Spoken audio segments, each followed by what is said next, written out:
like hearing that. And we're back. From outer space. Just walked in to find you here with that sad look upon your face. No. Sorry. I don't want to get us TMCA. Oh, like the song. No, actually. Wait, there's a damn. song?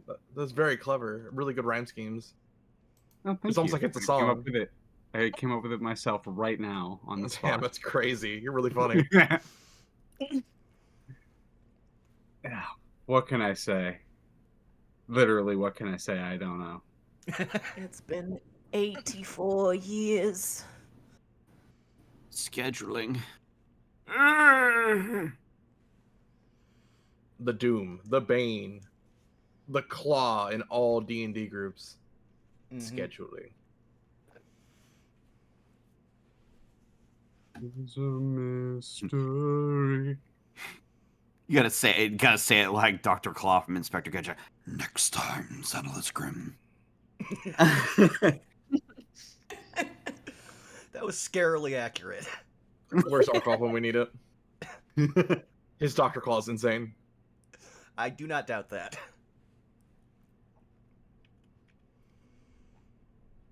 What's it like having a deep voice? Unrelatable content. It couldn't be me. Honestly, kind of sucks when you don't want it.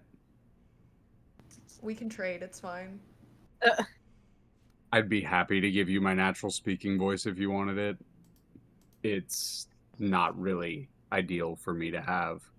Grips microphone. We can trade. It's fine.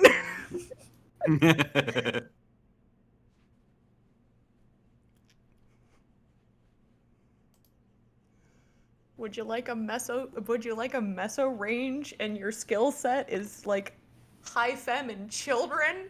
Please, transplant now. Seriously. And thanks for the 30 bits. I don't know what that is, but it's coming at me. It's a screaming axolotl, looks like. It's in the stream chat. All right, well. Shall we go around the horn? Sounds good.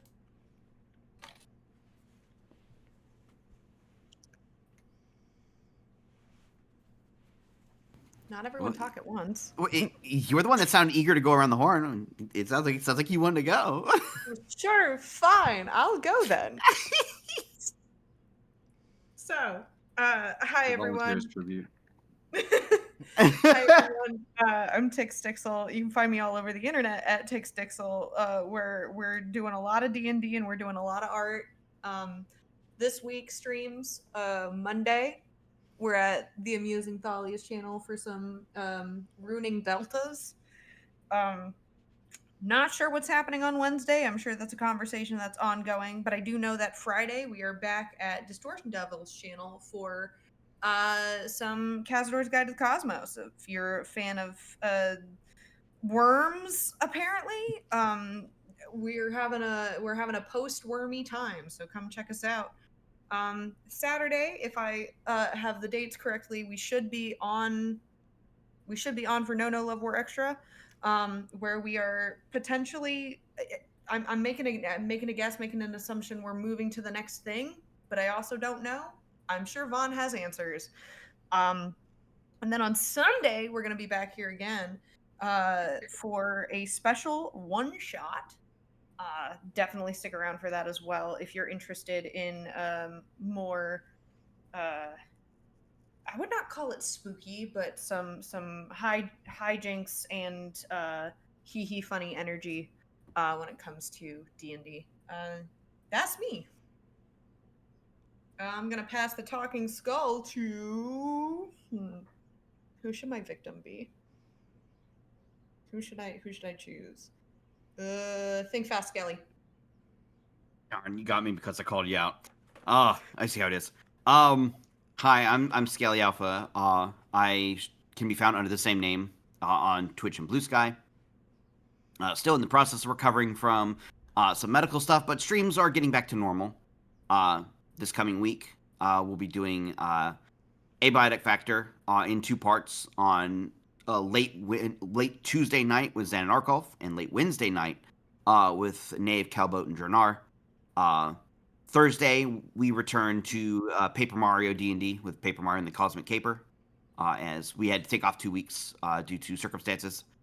And I think Saturday we'll be doing Dredge again, and Friday I might be trying out Void Stranger, as I've been recommended that game by quite a few people. But that is my week. And I heard Leah wanted to be tribute earlier, so Leah, your turn. I am Skelly's least favorite. There we go. Wait, no. Hello, I am Amusing Thalia. You can find me on channels like Twitch and Blue Sky at Amusing Thalia. You can find Zan at Blue Sky at Zenilus Grim. You can find me doing things on Monday like Deltarune. You can find me doing things on Tuesday with my friends Aqua and Ray. You can find me on Friday running a game. You can find me other days, usually in other places, but not really on Saturday. Leave me alone. For now, at least. Other than that, I like to play games with friends and do that kind of thing. And I don't really have too much else going on besides those things, so I'm going to dribble the talking skull and pass it to Kaz. Hello, I'm Catastrophe Cos. You can primarily find me on Instagram and Blue Sky. Under that name, I finally got my acceptance letter into the Rose City Comic Con cosplay contest, so Yay, I'm congratulations. Nice. Thank you. I'm in Big crunch congrats. mode. Yeah, so I'm trying to finish that up, and that's gonna be my life for the next month. So if you like to watch people scramble, you know where to find me.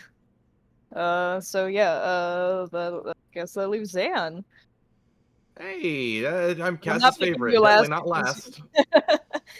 You're still my favorite.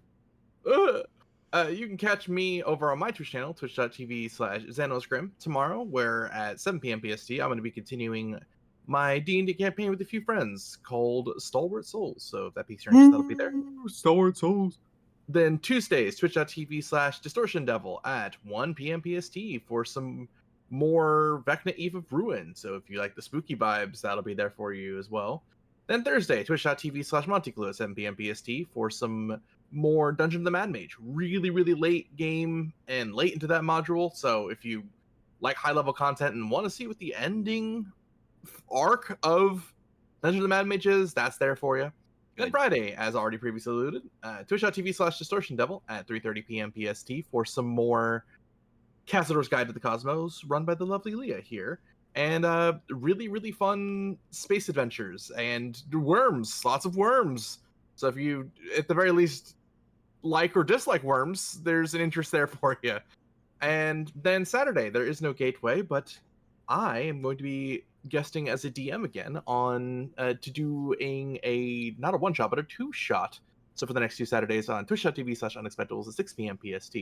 So if you want to see what I'm cooking, it's going to be very spooky and whimsical. So if that piques your interest, that'll be there for you. But that's me. All right, and that just leaves me. So, hey, everybody, you've already found me here at twitch.tv/BurnoutVaughn. You can find me on YouTube and Blue Sky at BurnoutVaughn, and over on Patreon at Burnout's Bar. Yeah. So I hate to chop you off at the knees there. Well, actually, no, that's later on. First of all, you can find me also Monday, joining Leah for Deltarune. It's been an interesting thing to watch, as I also have never played it. So I'm seeing everything for the first time. I'm just like, this is an experience. Aside from that, let's see. Thursday, we should have slightly later than usual Pack Tactics. So be on the lookout for that. We're pretty much on the last 2 sessions before we ended for the year. So keep an eye out for that. Then Saturday, I hate to say it, but I think we're finally going back to Fate Extra. I know. We got 3 months off, okay? We can't put off any longer. But then following that, after that on Sunday we do also have again that one shot, so keep an eye out for that. But with that out of the way, it's time for me to play our lovely theme song.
I am woke because I have insomnia.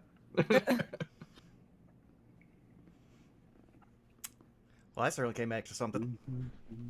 I just want you to know, Kaz. I just want you to know that I'm staring at you with like the biggest puppy dog eyes, whimpering in a corner. I'm kidding. No, I know. No, I know. Playing into the bit. The same goes for all of you. Same goes for all of you. I'm sitting there pouting. Big eyes. Big puppy dog eyes. All right. We only fight because we like each other. Speaking of fighting, let's see. Who would like to give the recap? Nose Last goes. Nose goes. Nose goes. Who knows? Looks like it's Skelly. Yeah, I was pulling up the stuff. I was gonna joke and like say Nosgoth. Wait, That'd be so much worse. what For Lacey everyone Kane out of involved. nowhere? Yeah, I can recap. I can recap what we were doing. So last time we left off, we were going to investigate the. We came back from investigating the weapon shop, and came back inside and reconvened at the indoor outpost for a small time. Before I believe we retired for the evening. And then early that next morning, we went to go investigate near the docks, which we found some oddities around the area, including some strange, like, scum on the water, as well as, like, rot on the docks itself. If I recall, Ophestiel used speak with plants again on the docks, if I remember right. Yeah. And My see, favorite it's spell. yeah. It's coming in clutch. And the mold all seemed to kind of like felt like it all stemmed from the same sources. And it was worried that like this substance may be like coming from like upriver. And we managed to procure travel on a fisherman's boat and head upriver to go investigate closer, especially like near the waterfall area. And we saw some figures that we had begun chasing, which were black cloaked and seemed very suspicious. We made it to some old ramshackle shacks and the like, and found that there was Michelbrow growing here. And before things broke out badly, we found out that that we joked that the Michelbrow is made of people, because there were bodies found under the rich soil where the Michelbrow was growing. And I believe we ended off with combat breaking out as we were being approached from multiple sides. That is correct. The party finds themselves not quite surrounded, but approached and accosted from 3 different sides, addressed accordingly and informed that they had, well, they had been crossed too far down the path. We start with our party rolling initiative. Unless we already... No, we already did it. We already did it. We start with the party having already rolled initiative. That's right. So, shall we get started? Let's do it. I'm going to turn some music on and we're going to get going. Where did it go? Pause for effect.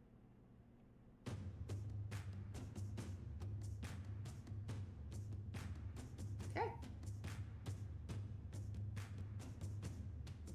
starting at the top of the initiative order. Oh, this is fun. We start with Branson. All right.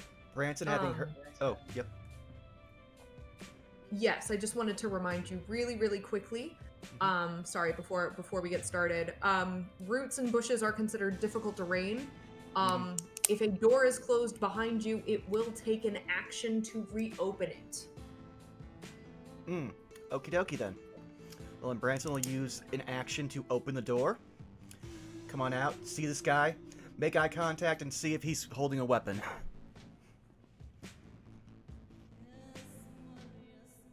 The individual that is next to Flem. Wow, I'm so sorry, Clem.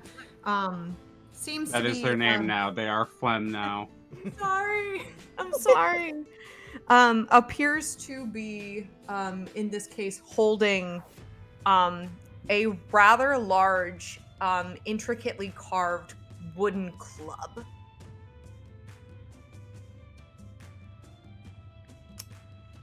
At the Branson ready.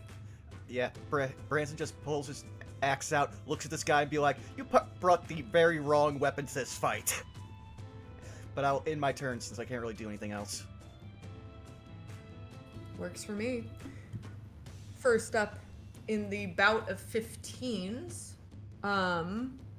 which actually will be one of the cultists' turn, but I do have to ask, since Lena and Clem both have the same initiative count, which one of you two would like to go first? Lena actually has a higher dex than Clem does. Clem has a 12 dex. I believe Lena has a 12 or a 13. It says Yeah, I have a 12. Yeah. Oh, my initiative says 0.1. The 0.1 is it's for the tie breaking. Okay. It is. I thought that the two of you were still tied. Oh, I mean, we both rolled a 15, but Lena has a higher dex, so I'm gonna obey old D&D rules and let the higher dex person go. Okay, sounds good. Okay. All right, so the individual over here is going to take their turn, and you hear them chant something in a language that, quite frankly, none of you understand. And as they raise their hand, they call out, "Like roots in the ground, rise unearthed." And you watch as,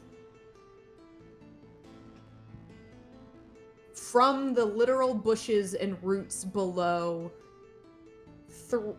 4 different, call them creatures, seemingly made of root, vine, and even fungus as mushroom cover their bodies. For the sake of things, yes, I am using a official artwork as an asset. However, that is to make up for the fact that I do not have actual art for the creatures. So, bit of theater of the mind here.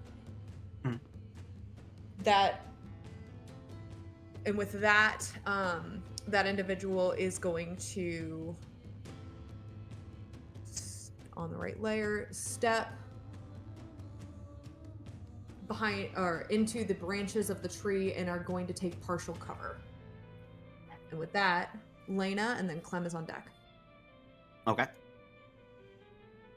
Lena, having been kind of like kneeling down, obviously like digging in the dirt and looking at these bushes, it's been a little like, you obviously can't see her eyes, but she's obviously been like darting around, like looking at all this, like taking it all in. And is pretty I'm visibly sorry to upset. interject. You can hear the crackling of branches and the earth becoming disheveled as these creatures rise from the earth as well. So like you can hear it nearby. Okay. She would quickly rise to her feet when all this is going on, and kind of like it grits her teeth. It just like almost seething, and she will like tightly grip her halberd, and she will quickly spin around and attempt to like catch this one immediately. Okay. With an attack, let me roll halberd. Forgot to change my name.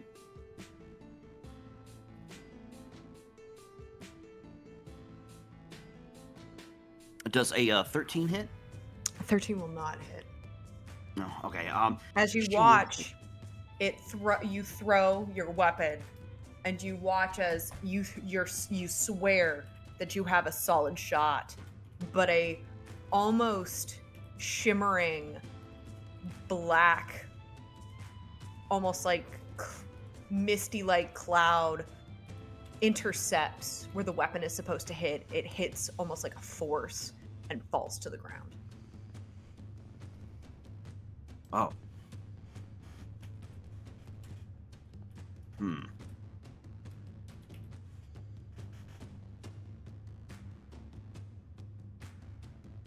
She will, having seen that happen, she will attempt a follow-up to see if it occurs again, just to like test the waters, and she'll use extra attack to swing again at it. Okay.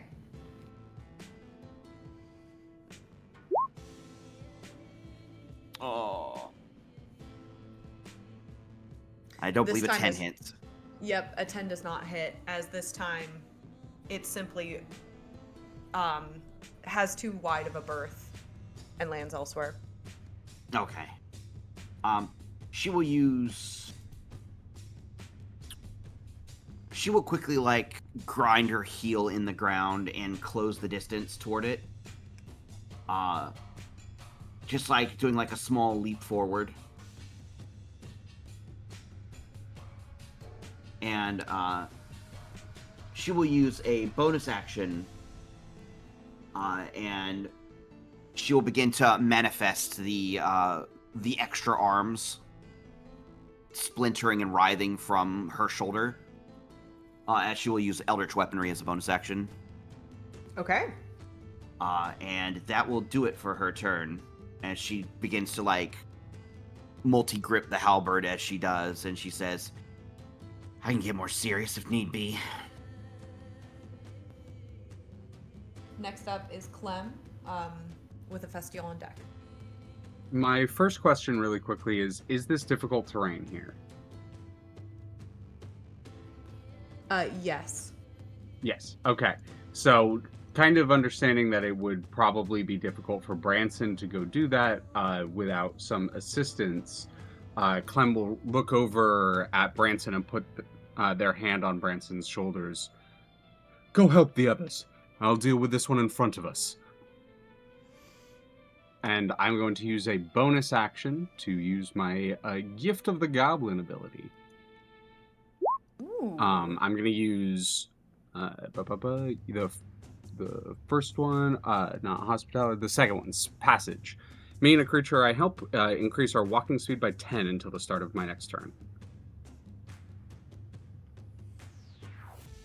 So, Branson, you have 10 bonus move speed for your turn.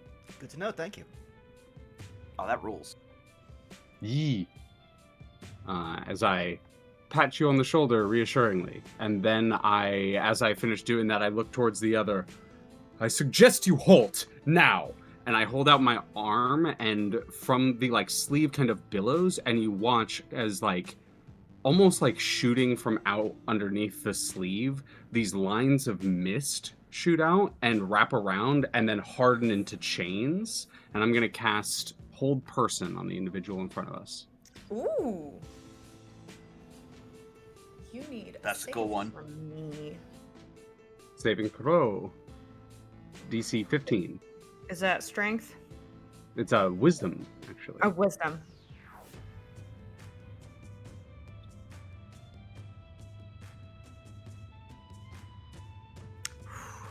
I'm so sorry. That is going to be an 18. Yeah, that happens. They succeed. My spell does nothing. Okay. Anything else you would like to do on your turn? I move up to the individual. Okay.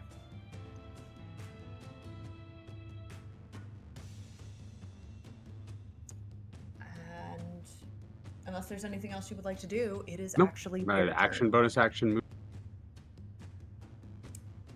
So you watch as the individual, recognizing that you've attempted to cast a spell on them, does not say anything, but you watch as the corners of their mouth turn downward underneath the hood, and they ready for a swing. That's going to be a 21 to hit. Abso-fucking-lutely that hits, yeah. With minimum damage, that's going to be 3 points of bludgeoning, and then they are going to go for a second attack. Doesn't even see. Clem just kind of raises the arms and it just kind of bounces off them. I had temp HP. Okay. I don't think this one hits. That's going to be a 14 to hit on that 14 second misses. swing. 14 misses. Once again, hits the arms, but this time it feels like hitting solid metal. Mm-hmm. And there's like a solid crack as your chains actually leave a bit of an indent in the club, and that is going to be that cultist's turn. Festival, you are up with Rosvan on deck. Okay, Festival's going to exit the cabin first and foremost. Let's see. Can I see the guy to the north from where I'm standing? Yes, you would be able to. Okay. He's going to look at Branson and say, I think Rosvan and Lena will probably have to handle the south. We should check the one up north.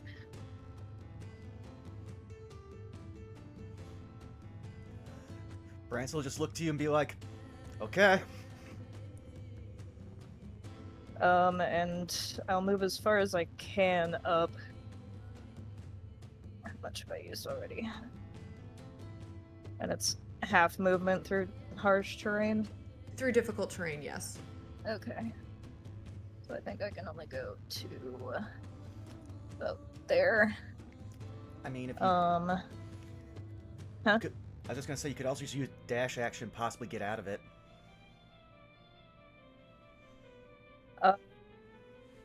No, that's okay, because I was gonna do something else with my action. Gotcha. Before we get into range, I'm going to cast Bark Skin on myself. Smart move. And that'll be turn.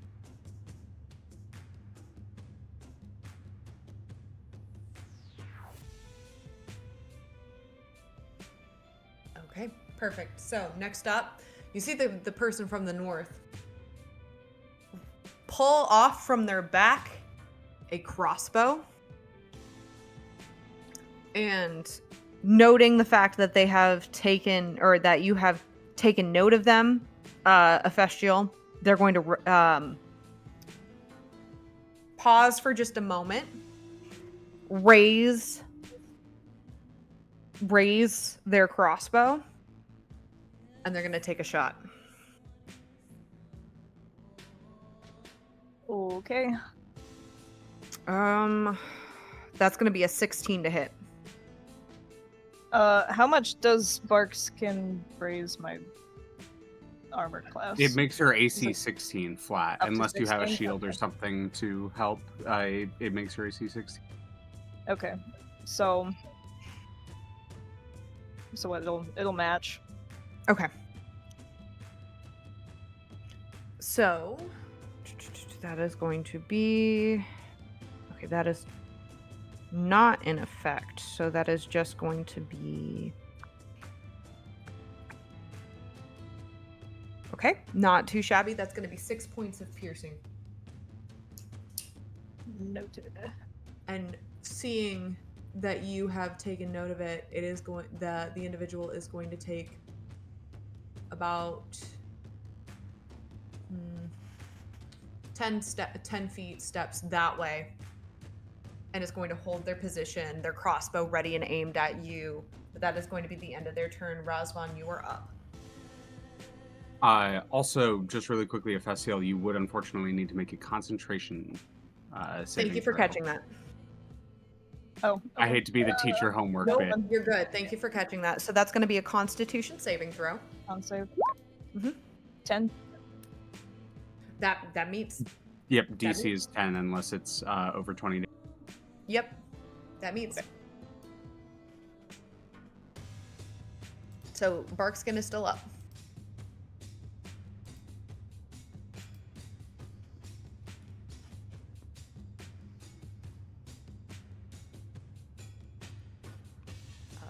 Sorry for interrupting your turn, Razvan. No, it's okay. I didn't know if there's any more that needed to be said. But if that's the case, Razvan will move 1, 2, 3, 4, 5, 6 to here, and wrapping around. Kind of confused in seeing the far more aggressive tones of what's happening. Razvan will bring out his sword and swing at this creature in front of him. Okay.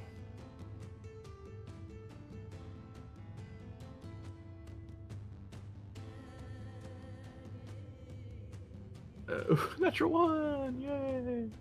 All right. It is going to take an attack of opportunity on you. Reasonable. Natural 1! Nice. The pain train rolleth. And then as a bonus action, we are going to give a point of bardic inspiration to Lena. And that will be Razvan's turn. Perfect. As you do that, the almost skeletal looking creature, though made of stick and root and mushroom, seems to contemplate for just a moment its choices before turning to you, Lena, and it's going to raise its arms for 2 claw attacks. The first one is a natural 20 to hit, and the second one is a 13 to hit. The 13 will miss. Okay.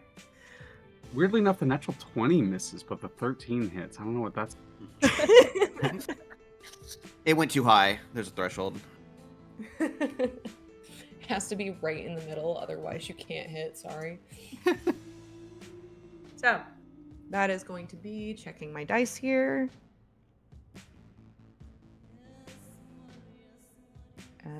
Apologies.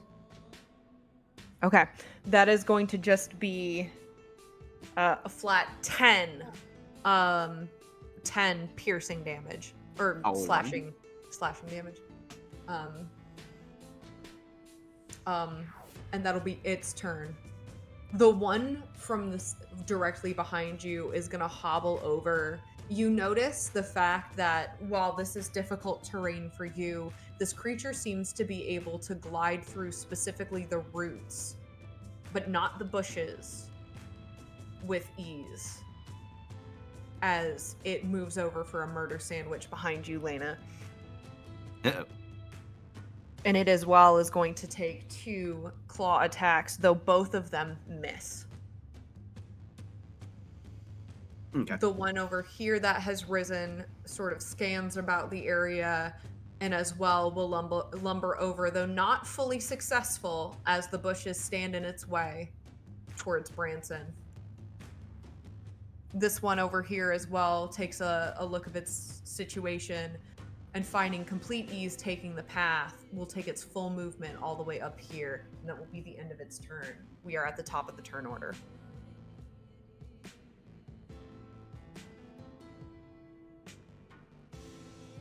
Branson. Okay, quick question. Do we still have line of sight under this tree? Oh, I forgot. You do have line of sight underneath the trees, though the branches can give partial cover. Okay. So keep that in mind. He's not going to make attack. It's for the sake of a ability. So 1, 2, 3, 4. Brent's going to get over here. And as usual, like, letting out a huge roar as do. Roar of Vengeance. I can hit every one of those tree guys.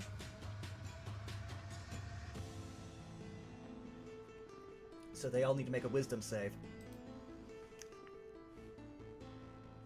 What type of damage are you planning to do? He always does force. Okay.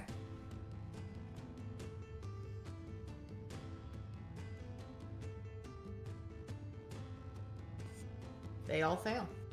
All right, they now have a disadvantage on attacking anyone that is not Branson, and they also take Where's it on my sheet? My sheet's too long. You know, I'm just gonna roll from the dice roller. I know how many. Wow, 2 damage. Oh well, damage That's is damage. rough, bud. Yeah. 2 damage is still damage. Yep. And then I guess for my bonus action, which is the only thing I have left, hand axe away over at this one right here. So do.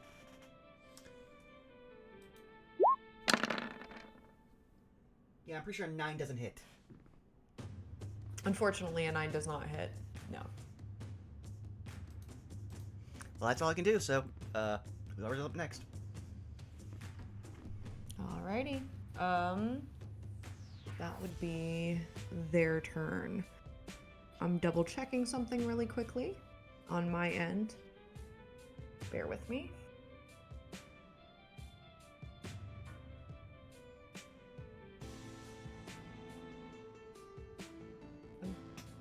Okay. I'm going to give that a minute. I think we're just going to do this. Alrighty. Apologies on the delay. We are going to, we as in the individual off to the southwest, is going to glance at all of their options. And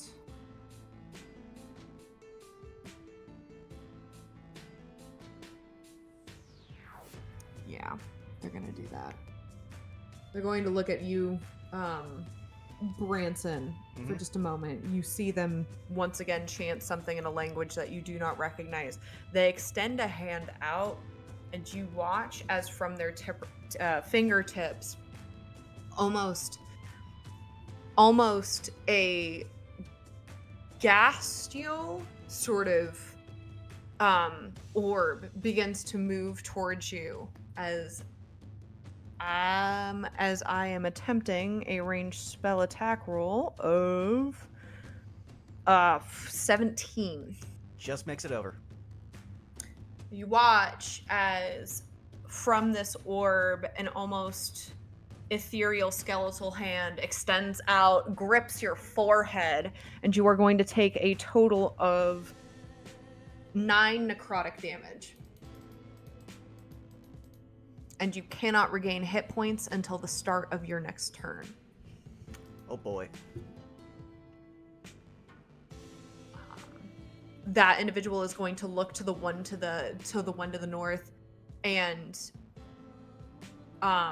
they are going to once again call out something in a language that you all do not understand, but you notice a head tilt in the direction towards the shacks to the east, and the individual to the north nods. And that will be its turn. Lena, you are up. Clem is on deck.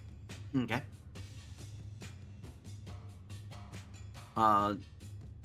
Lena gives a nod of thanks to Razvan for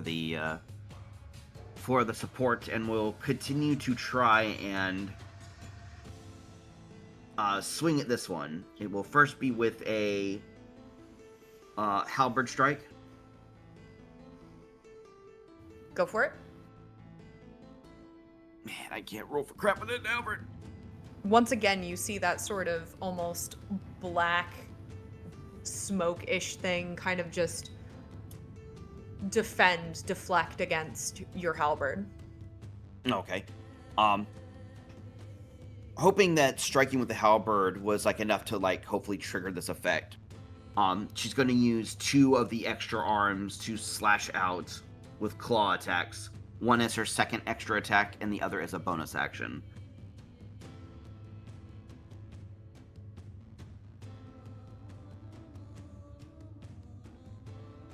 Oh, that's a 21. That 21 will definitely hit. Okay. For 3 piercing. Okay.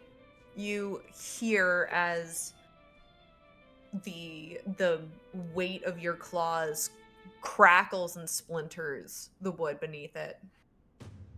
Heck yeah. And she will follow up with the bonus action extra as well. Or a 23. Yeah.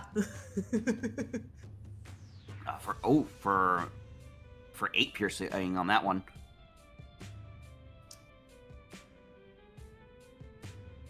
Okay.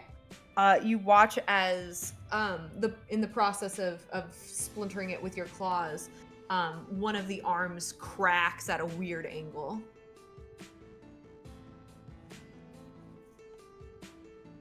Right. Anything else you'd like to do? She side eyes this one over here that looks like it may move up to intercept Razvan, and will move over 5 feet here. Okay. And otherwise, she snarls at it, and she is going to. She's got an action surge. And while trying to get all their attention, she's actually going to use the dodge action. Okay. Action surge dodge. Nice, nice. Yeah. And that'll do it for my turn. It's all my actions. All right. Clem is up. Hephaestiel's on deck. Clem is going to kind of not like reel, but they're bringing up the arms in a defensive, like protective stance, and as they kind of step back to reset themselves, they will just, so does violence you wish, truly. And I'm going to hold out my hands, and the mists are going to kind of close in from around us and wrap around this individual, and I'm going to cast Hex on them, and I'm going to hex their strength. Okay. Let's go. And after I do so, Clem just like almost does like a little bit of like a boxer duck and weave, and then comes in with like a low uppercut to the gut. Okay. That's a natural 1. They're going to take I'm going to an use attack on- inspiration. This feels fun. Oh. Okay. Okay. That's a 10. A 10 unfortunately will not hit, as it clangs against what you now realize is armor. You didn't notice it at first because of how shrouded they were in their cloak, but it appears that they are wearing some type of metallic armor. Yeah, I assume your inspiration is just a reroll. Cool. Yeah, then that is it. That is turn. Good turn, though. I did nothing again, but it's fine. You did cast Hex. You did cast Hex. True, but it doesn't do anything. Sure. Alrighty. Next up, they are going to grit their teeth. They don't say anything to you verbally. And Clem, you get the sense, based on the expression on their face, that it may not be a choice. They're going to go in for 2 club attacks.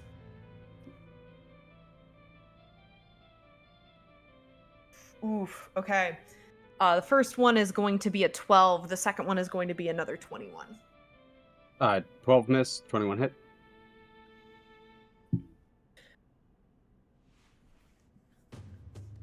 Oof. That's going to be only just 5 bludgeoning as it goes in for a crack in your shoulder. All right. There is still a little bit of temp HP as Clem is still defending themselves best they can. Oh my god. My rolls today. Just barely keep up concentration. You managed to keep concentration. Next up is Hephaestiel with Razvan on deck. Okay. I'm gonna move right here. In an attempt to use the building as cover from the shooter. Okay. And then I'm going to use another fun new spell. Call Lightning. Okay. Oh! We ain't messing around Go today. on. So if I'm reading this correctly, I should be able to place my storm somewhere on the map. And then Correct. choose points of attack with every action as long as it's still suspended. Correct. So, I would like to place it right. Can I ping stuff? Let's see. Yeah, right there. Okay. You watch as storm clouds begin to swirl over this point that weren't originally there, the overcast now growing darker, and literally splintering through and crashing through that tree. You call upon your lightning, and that tree is now burning.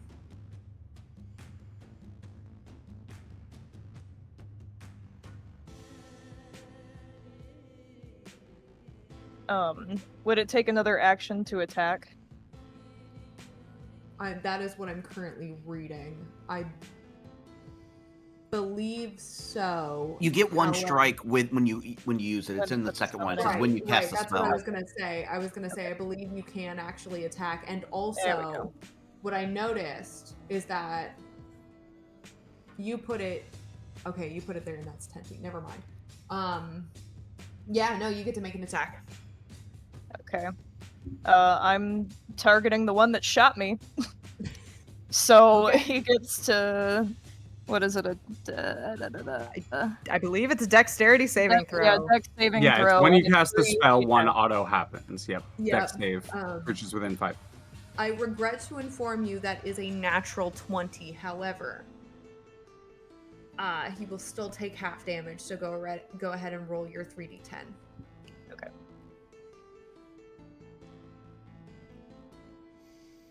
Ooh, let's go, 25. meaty. Not bad. Not bad at all. You hear the hissing sound as that lightning cracks and hits him, and you hear it. Ah! Very loud. Very painful. He just cheekily winks at him, and that'll be turn. Okay. Good turn. They didn't like that, but since you hid behind cover, they kind of look to the one to the southwest for a minute, who, with an expression, who nods, and you just hear, "Very well, we'll start with you." Using a bonus action, they're going to flip open a case. They're going to take one of their crossbow bolts. They're going to dip it in. They're going to pull it out. They're going to line up the shot. Oh. I'm so sorry that they're rolling really well. That is another natural 20 on you, Razvan. Hey, it is what it is. Okay. And that's going to What the be... what the fuck, Sam? I think you mean it do what it do, Yug.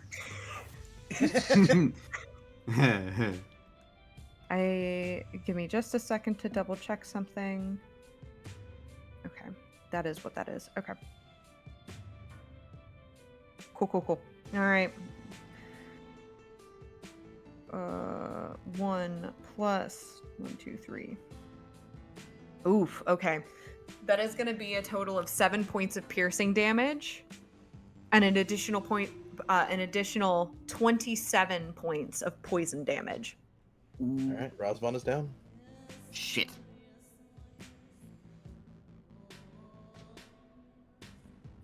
That'll be their turn. Bringing us to Razvan. Go ahead and roll me a death saving throw.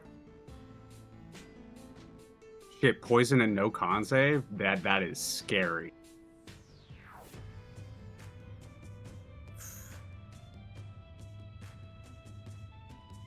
All right, that's Razvan's go. All right. It is now their turn.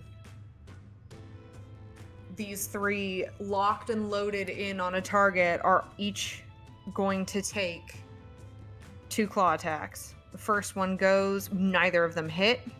The second one goes, neither of them hit. The one's a natural 1 if you want to take an attack of opportunity. Oh, absolutely. Which one? This one. Yeah, absolutely. She's gonna take like one of the larger hands and just try to sock the shit out of it with hammer fist. Okay, go for it. 16. 16 does hit. All right, that'll be max damage, 14 damage, and it gets pushed 5 feet away. How do you want to kill it? Oh, the fist just like goes through like its center mass. Perfect. And then the last one is going to go again for 2 claw attacks, bringing down both. Unfortunately, they both hit. Both rolls were a 19 each. That's going to be a total of 9 points of slashing damage. Out of curiosity, due to the dodge action, were those rolled with disadvantage? They were.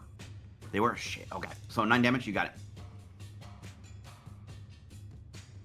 And they also need to repeat their save, see if they break out of my channel divinity. That's very true. One is a 16, the other is a 3.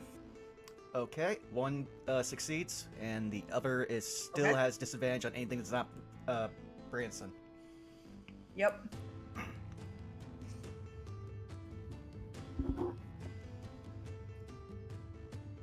And that leaves this one, which of course is going to take its time to move up here. And it's going to go in for 2 claw attacks as well. Both of those miss. And one of them was a natural one if you would like to use your reaction. I would love to, thank you. Do-do-do-do.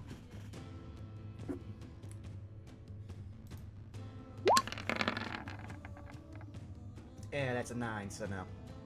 Unfortunately, a 9 will not hit. Because that would have definitely killed That- that, sadly. But that brings us to the top of the turn order with Branson. Okay, having seen what's going on, not giving a shit about this thing that basically just gave him a light breeze, Branson's going to use the dash action, get all the way to here, see that everyone has been at least hit once, start to be like a lot frazzled because, again, this is all going to shit really fast, and like, he just lets out another roar, but this one's more powerful than usual because that's a mass healing word. Okay. So let me go back to my sheet. Where are you, healing word?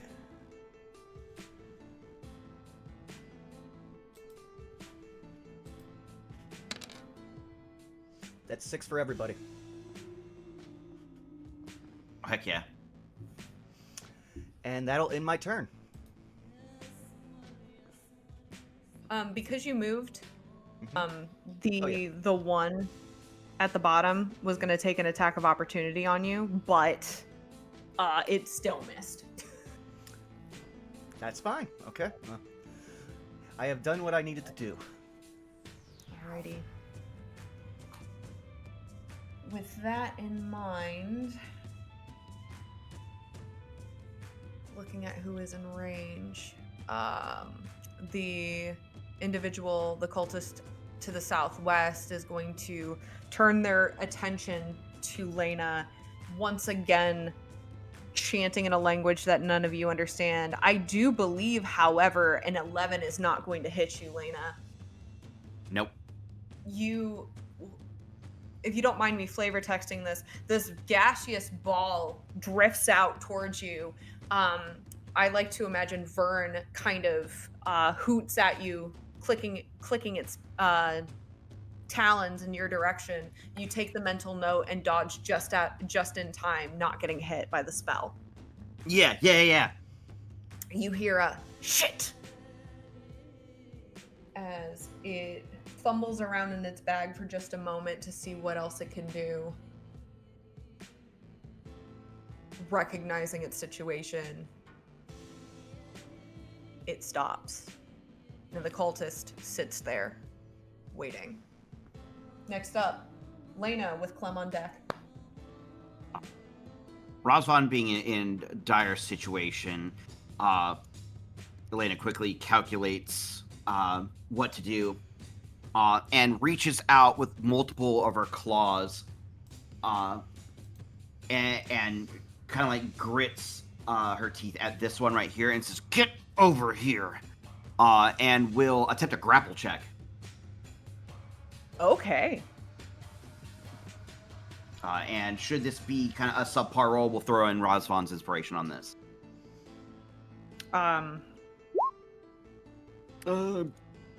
Yeah, I'm gonna add that D8. Yeah. 11. Even with an 11, you still manage to grapple this creature, realizing that it's not actually super dexterous, nor is it super strong. Fabulous. She is going to grab it and drag it 15 feet away.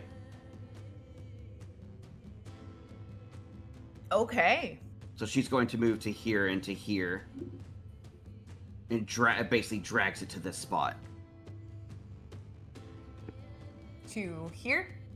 Yeah. Getting it away from Okay. Razvan. Perfect.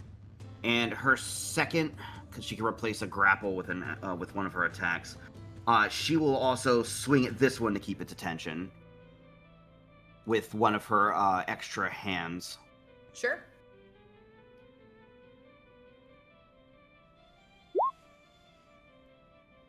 That's gotta be a miss.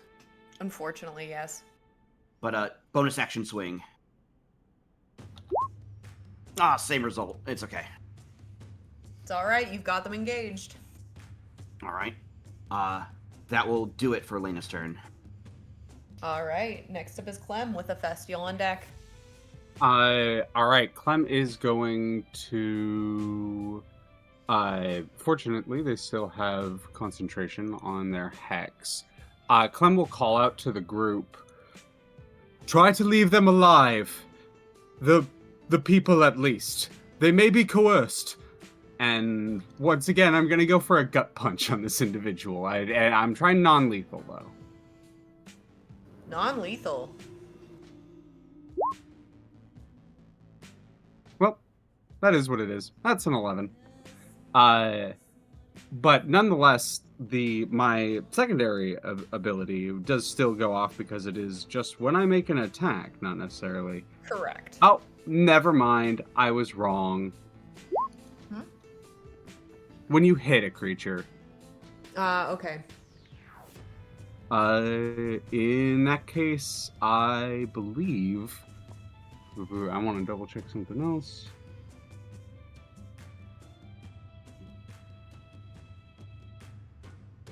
Pretty sure, yeah, you have to be within 10 feet of the creature you help, so I can't help anyone. I believe that is actually my turn then.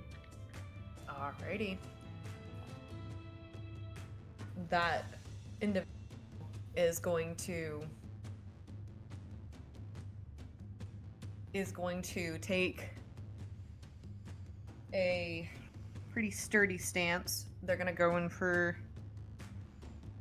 an initial 2 swings. The first one is going to hit with a 21. The second one is not going to hit. Ugh. With only On 5 me again? blood. Yeah. Sorry. On me again? 21, yeah. Yes, on you again. They're pretty locked in with you. Oh, your con save meets as that was only 5 damage, but they're gonna sit there feeling a bit invigorated, noting the way that the two of you are kind of in a back and forth. You see them grit their teeth, and they're gonna go in for Less 2 of more. a back and forth. They're beating the shit out of me and I haven't hit them. Yeah, except for that's 2 more misses. As they attempt to use another action and go in for 2 more swings, and they miss. They both miss. It's kind of like a really sad back and forth. But that would be their turn. Ephestial, you are up. Razvan, you are on deck. Okay. So much rough terrain. I think I can move there. And now that everyone's in sight, he'll call it to Branson. Branson, deal with the sniper. I'll help Razvan. But not before doing one more lightning attack on that guy. Up at the top. Sure thing. Oof. So, Yeah. Go ahead dex and roll me save. damage. Yep. Go ahead and roll me damage. 3d10.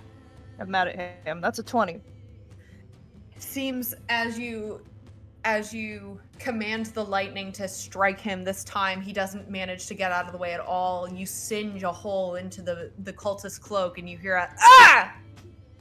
And Branson, you watch as like a full zap circulates from head to toe. Good hit. That'll be turn. Okay. That is going to be on their turn. Their turn then. Recognizing where Branson is, they are going to. Yeah, they are going to do this. They're going to start by raising their crossbow, and they are going to fire at you, Branson. Okay.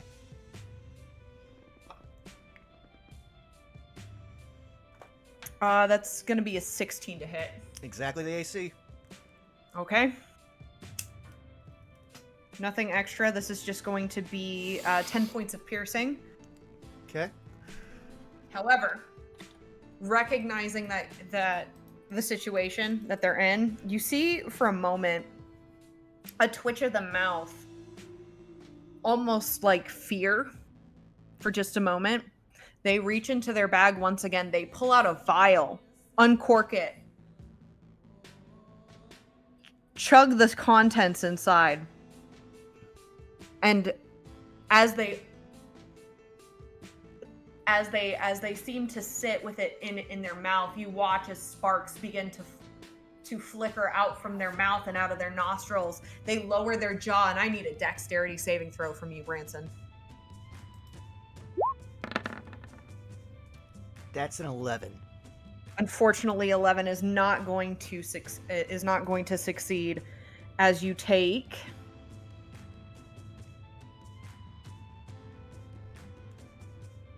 Oh, not good at all. That's a total of 17 fire damage as a line of fire extends from their mouth, hitting you square in the frontal. All of these bushes now in front of you are also aflame. I'm going to draw a box.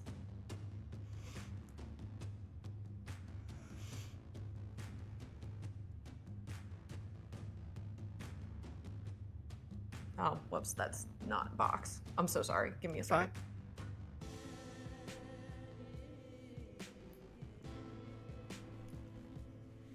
There we go. These are all now up in flames. Okay. And that is their turn. Bringing us to Razvan's turn. All right. Razvan, very hurt from his wounds, is, oh my goodness, going to try and cast Cure Wounds on himself and slowly get to his feet. And that will be Razvan's turn. Okay. It's time for these creatures. The two that are locked in with Lena are going to, believe it or not try to fight against your grapple. Each of them gets a single hit on you. Okay. For a total of 11 slashing. Alrighty. She winces at the incoming attacks, but she stands firm. This last one kind of looks around, trying to figure out which target to go to next, notices Clem, and begins to traverse across the roots. And that'll be its turn, bringing us to the top of the turn order with Branson. Okay, so where Branson got hit, it's pretty obvious that like there's going to be a whole lot of smoke that kind of just engulfed him from when he got hit with that fire. Then this guy's just going to see two pricks of lightning. It's about where his head would be. Gets up to here, bringing up his axe. He just hears no escape. And oh, wrong thing. Okay, let's see. Where are you on here? There.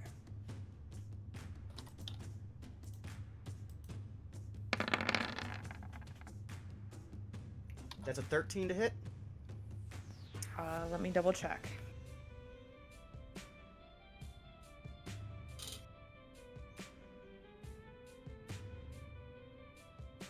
Um.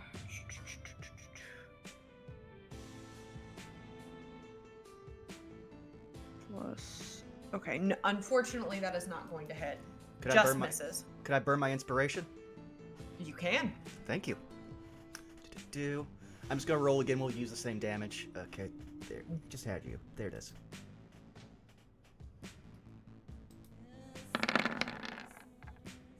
$19 to hit.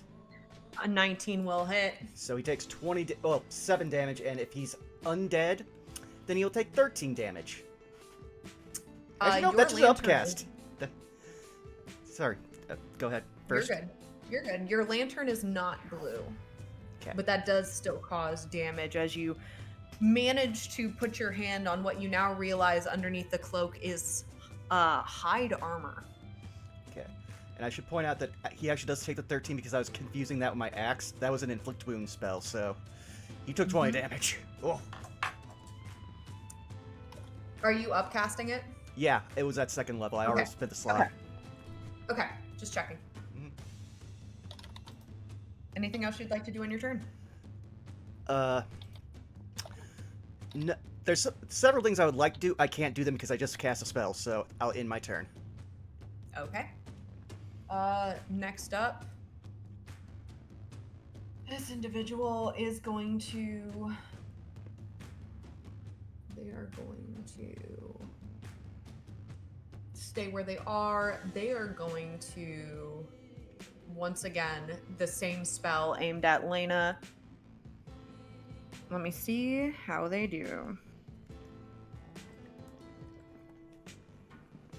Ooh. That's gonna be a 14 to hit ranged attack. That just misses. Okay. Once again, Vern, gives you the directive. You move your head just out of the way just in time. Another grunt and groan of frustration, but that'll be their turn for now. Lena, it is your turn. Clem is on deck. All right.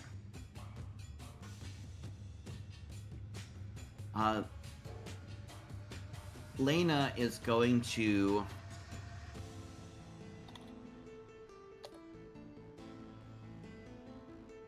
use a couple of the arms to heft the halberd up high and just try to bring it down on the one that got dragged forward.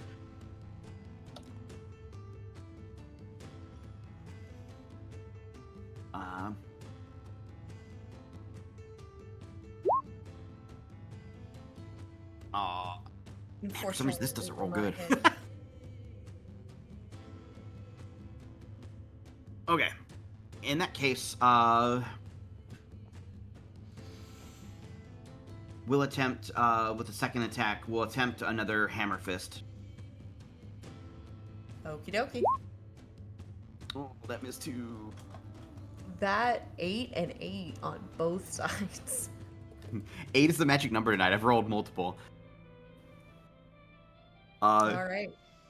That'll do it for her turn. She will just try her best to keep their attention. Okay.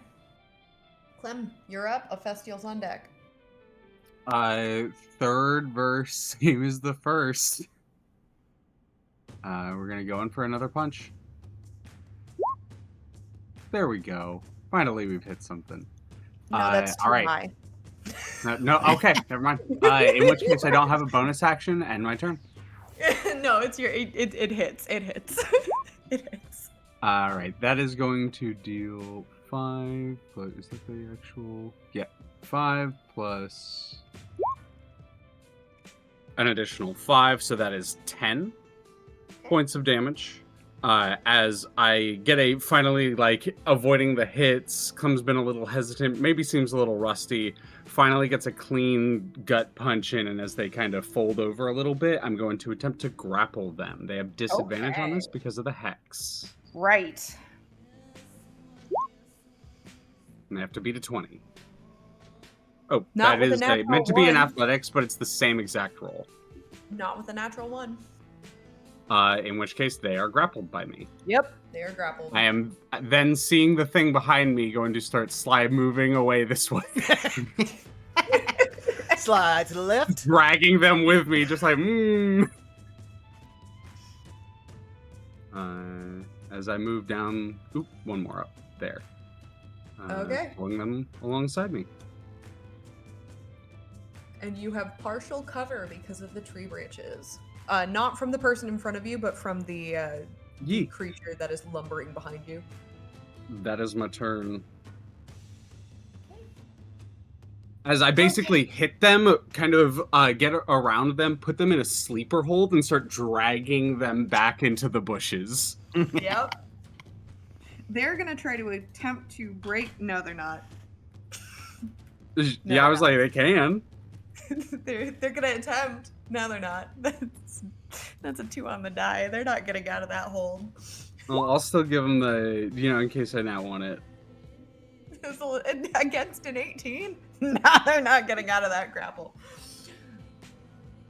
And is that that is an action, correct? Action to get at to try to break a grapple. Correct. Yes. Okay. I can only grapple as a bonus action because of Tavern Brawler. So they are going to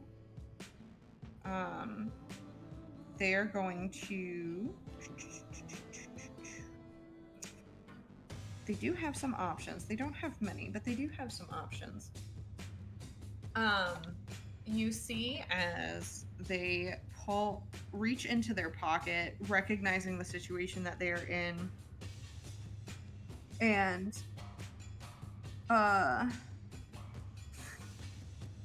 wait, hold on. I'm gonna do a really quick check to see how smart they are, if they're gonna do this or not. Yep, they're going all in. All right. Health be damned.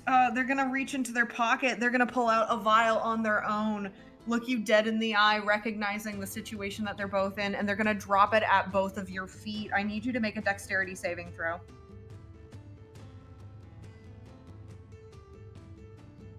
Clem. Yes, yeah, I was just pulling up my sheet. You're good. I'm wondering if I can eat it and keep them in it. Oh, they're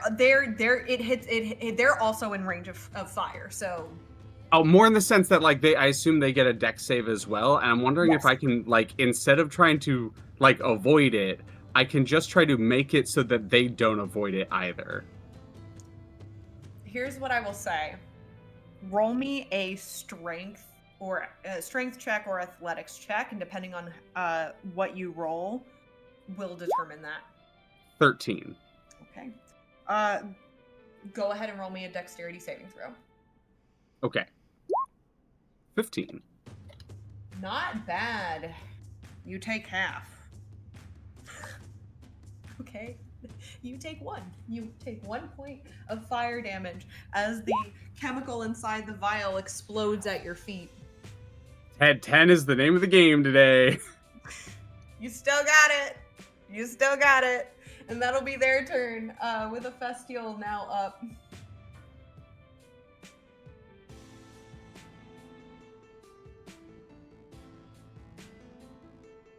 Oh, he moved. I dare say he did a scamper.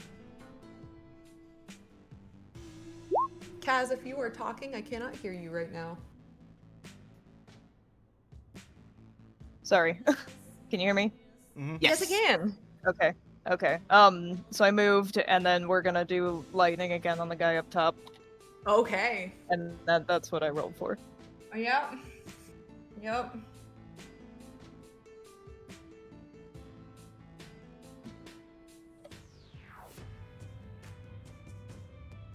Come on, dexterity. Oof. Yeah, that's going to be a 19 dex save, so it'll only take half of that, but that's still really good damage as you hit. Alrighty, Actually, let me. Branson, you would notice that as that lightning bolt hits in like the dead center of the stomach, you watch as a bit of blood begins to trickle out of his mouth. Mm. And something that you notice that's a bit odd, that strikes you as a bit unnerved, is that this blood does not look quite as it should. All right. Anything else you'd like to do on your turn? Nope, that'll be it. Alrighty. Next up. His turn. Doesn't like this. This is a bad time. I'm gonna use disengage. I'm gonna go over here.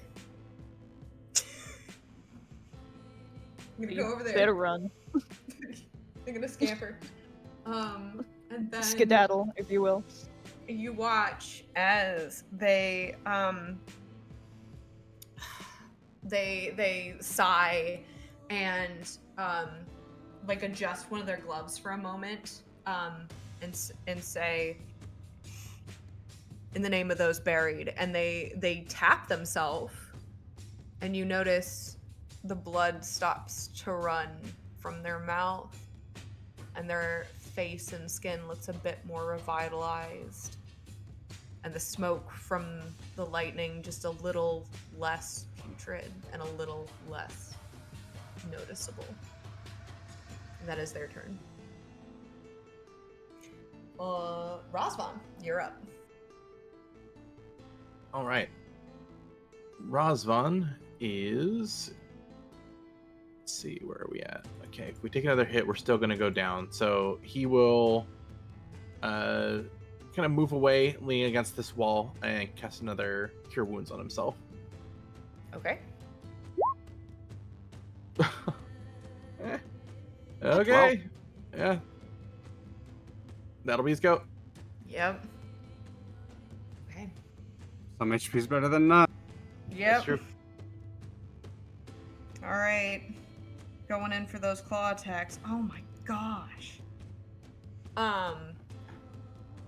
So yeah, it's very interesting that one of them has disadvantage and the other one doesn't. Yeah, it's Skilly. I'm so sorry for the first one, the one that no longer is affected by that channel divinity.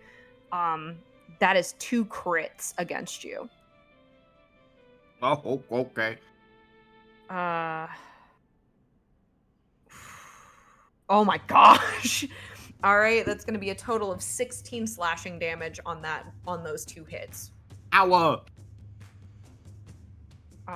And like I would like to point out as this is happening, right? One thing that you might find interesting is the fact that it seems like with every scratch, the twigs and the bark is like actively splintering as it's hitting you for more like narrative effect. Mhm. It's like utilizing that splintering to do further damage, almost like death by 1,000 cuts rather than going for like a big hit. That second one though doesn't hit at all, as it seems to be resisting to the best of its ability that channel divinity that Branson cast, but it's not doing well, as it's not landing any hits. It seems to be wildly affected by it. Okay. This one, I'm gonna do a quick check there because of who's in sight. Yep, okay. Is gonna take its movement. It's gonna move here.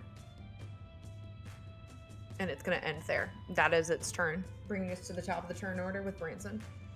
Branson's just gonna hold out his hand and just repeat in a growl, "No escape!" And just a sec, need to pull my sheet back up. Where are you? On my prepared spells, come on. There it is.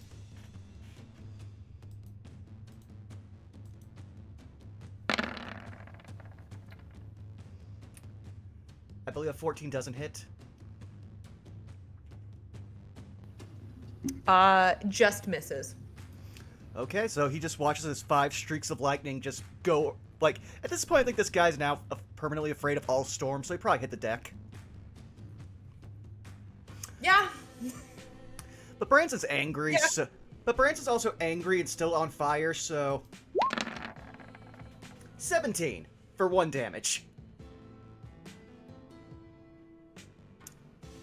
How would you just you don't kill him, right? But like after try, and you get 1 hit, what does that 1 point look like? It's like this, like I said, this guy like just went prone to try and miss the lightning, and Branson's just like looking at him prone, just like you ever see someone that like the tired throw, it hits where it's supposed to, but with no energy. I like to imagine if you're comfortable with it. I'll keep the slashing, but it's like It like he throws the axe and it's actually like the handle of the axe that like hits him. Have you ever heard that sound of like the tin cup going? It actually entirely misses. The 1 damage is because they feel bad. Don't you pity me! Damage. They whiplash a little too much. But yeah, that's See, everything I was can do. going for the serious cool one where like the 1 damage is like they move out of the way, but it's like the 1 little scar right underneath the eye, like the little slash Right, across yeah. the cheek. He keels over from laughing so hard at your fumble. Singular point of damage. Yeah, singular point of damage. But that ends my turn. Alrighty. Alright. This one. Let's see if we get that back finally. We do not get that back. Okay. So we're getting a little frustrated, getting a little getting a little miffed at not being able to hit anything. I feel that. Yeah. Tensions are rising, but it's not because people are injured. Speak for yourself. so. I think what we're gonna do. Yeah.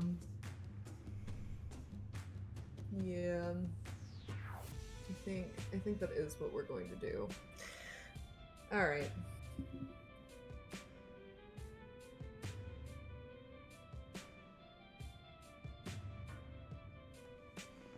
Recognizing a powerhouse.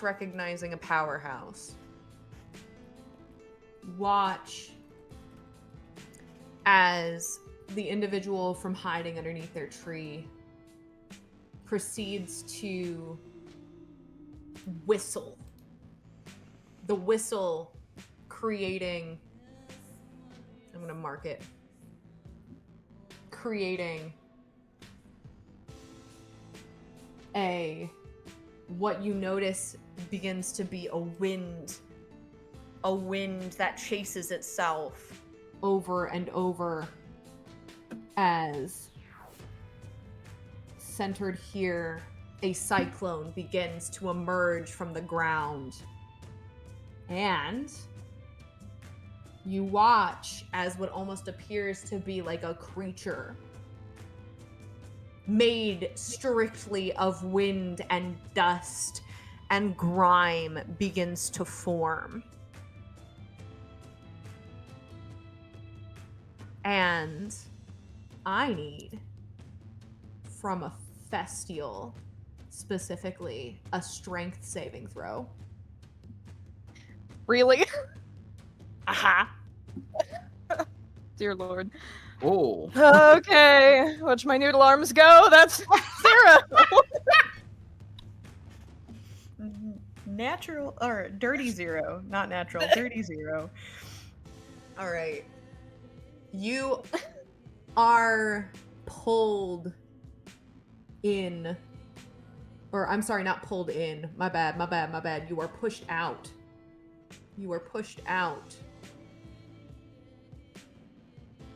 Here. And you take. I gotta do some math. Yeah, that's not bad at all. You take a total of 10 bludgeoning damage as this. It almost looks like this thing pushes its arms out to push you away, and with a giant gust of wind, you move. I think I did the math right on that. Yeah, I did.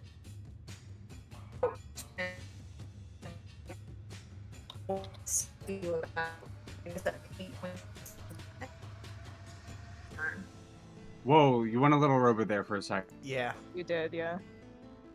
Not bad.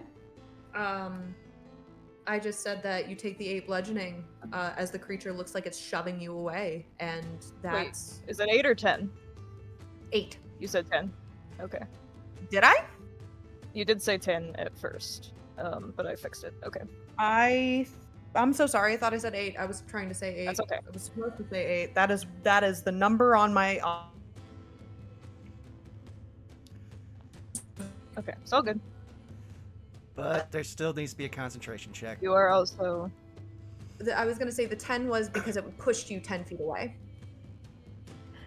okay. and then I do need a concentration check from you. Okay.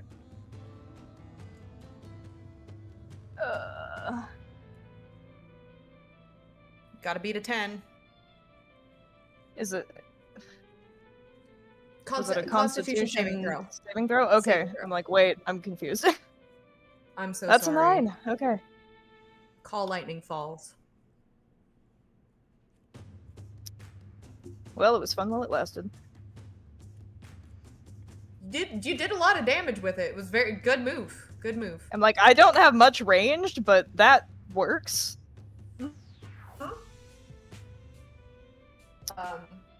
Which to that, Lena, you are up and Clem's on deck. Okay.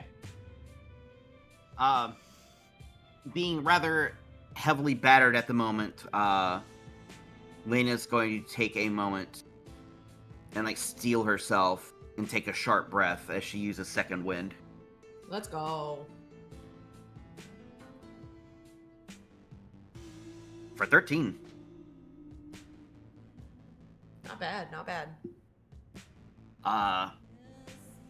And then as her action, she's going to continue the fight with these two. I will start with a halberd attack on this one again. Okay. Man, I cannot hit with that. Well, you can hit with it, but you have to have advantage. You just never do. Yeah. Second attack will be splintering claws again. Okay. Will 14 hit? Yes, it will. Ooh, I see. How would you like to kill this thing?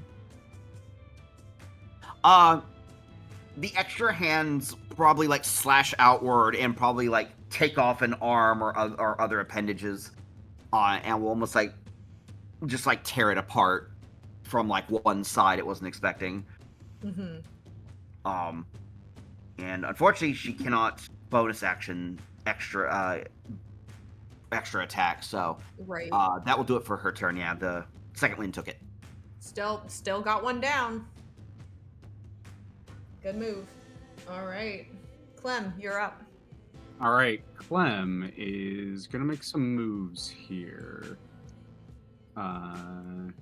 This individual way on the other side has been a nightmare to deal with for my allies, and I've been kind of seeing magic and other things being thrown around. So, Clem, at the start of their turn, something happens, just so I don't forget. I'm going to tell them to go to sleep as they take 1 point of damage, starting their turn grappled by me. Okay. Or starting my turn grappling them. Yeah. Okay.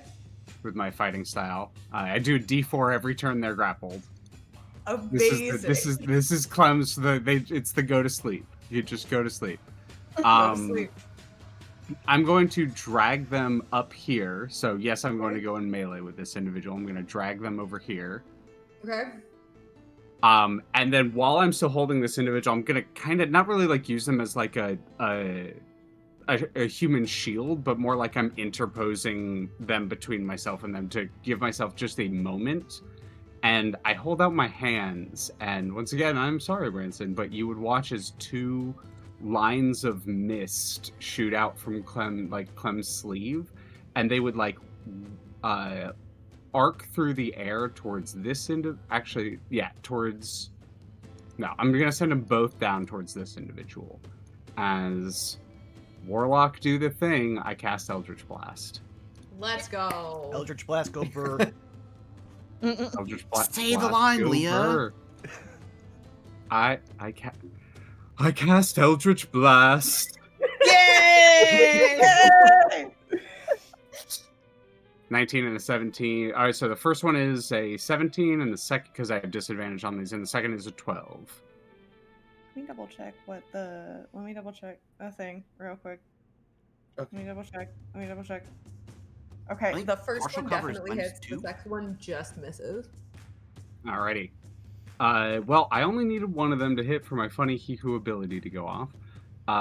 So I'm gonna do damage with that one. Does it not? Is it not doing the? Oh, it's not. It's not programmed to deal damage. I have to do it that way. There we go. 6 points of damage. No extra riders or anything. Just a flat D10 on this. However, the thing that they do have to, or not even, I don't think they even. Grasp of Chains. Once on each of my turns, when I hit a creature with Eldritch Blast, I can move that creature in a straight line 10 feet towards me. Okay. I pull them out into the open. In the open. As the line of mist shoots out towards them, and it wraps around them and then hardens into chain as I yank it towards us.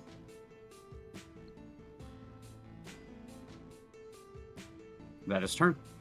That is turn.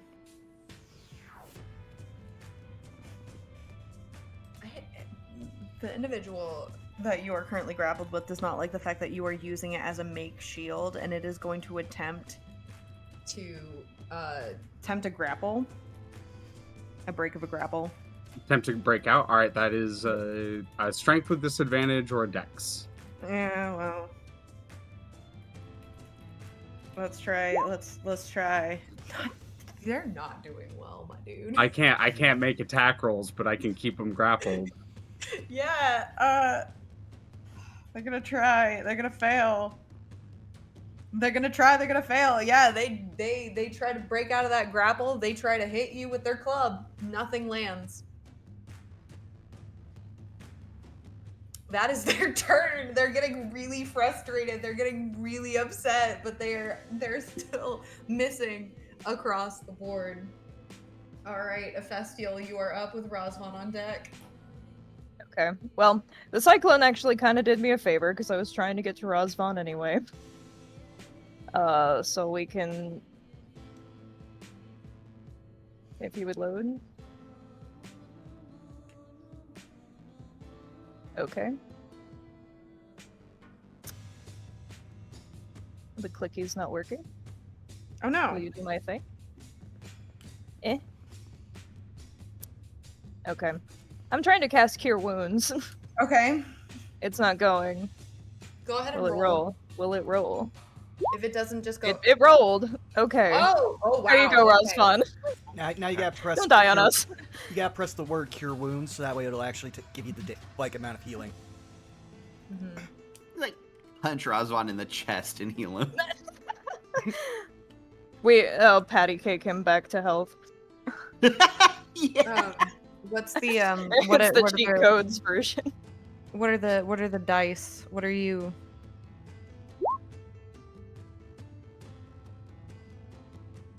Oh. Oh, I'm seeing Aw. weird stuff on Roll20. I tried to click Cure Wounds to see if it would roll it, and it did not.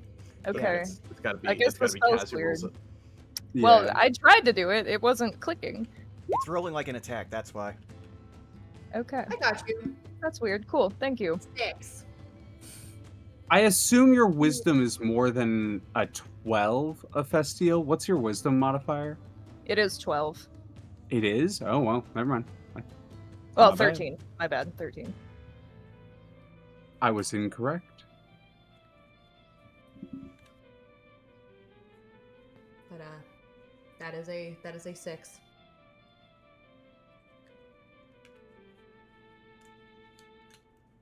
Anything else you would like to do in your turn? Okay. I was gonna move. Everything's being all weird on me now. Thanks, Roll20. You may have to refresh roll 20 if you need to do that. Feel free. Yeah, when I'm done with this turn, I'll probably do that. Okay. So this thing that manifested, it's just like it's a wind? I will allow you to roll for free a nature or an arcana check of your choice. Okay. We're gonna go Arcana. 18. You would recognize this spell. You may not necessarily be sure why or how, but you would recognize this spell as the Dust Devil spell. Okay. So it is at its Well. core, it is just wind. It's not like an elemental. It looks like one. It looks Yeah. like an elemental, but it is not an elemental. Okay. Yeah, I guess that's kind of it for what I can do. Doo-doo. Haha. I'm really sorry. That was extremely inappropriate. How dare you?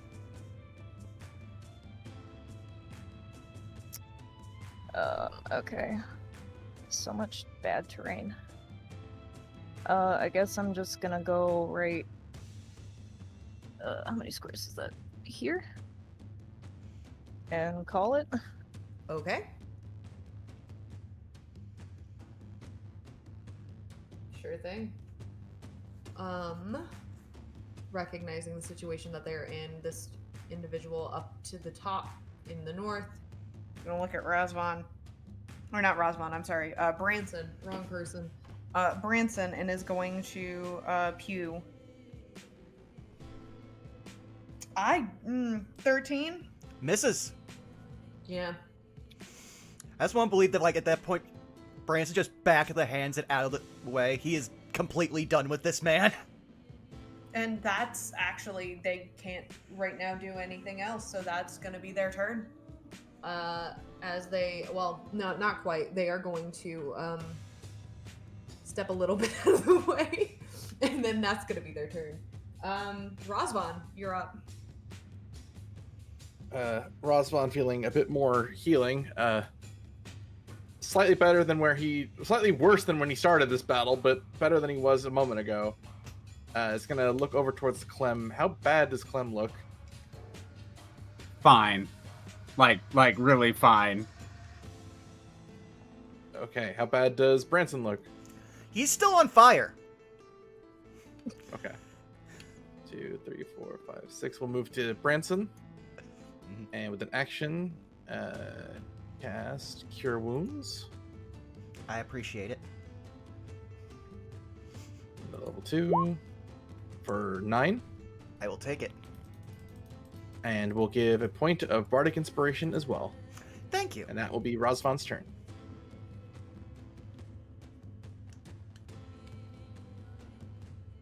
Okay. Short, sweet, to the point. Keeping Lena in a metaphorical headlock. That first attack is going to be a flat 15. 15. That would normally hit. However, seeing an incoming attack that she's able to react to, she will brunt like her shoulder forward, and her upper arm erupts into almost like a flowering branch of hardened bark, and we'll use as a reaction. We'll use Sinister Aegis. Oh.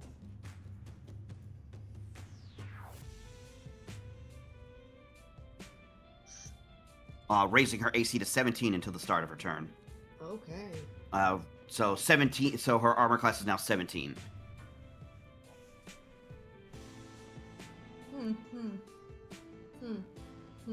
It's gonna try and hit you again. Okay. And another 15. It's gonna miss again. Well played. It's almost like one of like the flaring pauldrons that you see sometimes in like fantasy Yeah. or like 40K. Speaking of, so Clem, This one is gonna come over, move slightly. Mm-hmm. to get a better frame is going to go for a first claw attack, and you prepared for it. Bat it out of the way. Amusingly, I like to imagine that you like move the fighters, like the fighter cultists, like club to like bat it out of the way. Like, thank you. Oh yeah, like I'm headlocking the fighter cultist. My other arm is like trying to restrain their arm that is like batting at me with the club. And as this thing like comes towards me, I just like as if fencing with their hand, like haha. Yeah, but it does come in for an undercut with a 19 to hit. Yeah, absolutely. 7 slashing. Alrighty, we're an HP tank. We're not an AC tank. Yep. We're good AC. It's not that good. And that is Maintain that concentration. there it is. 11. All right, bringing us to the top of the turn order with Branson. Second verse, same as the first. Branson's pissed. So, Mhm.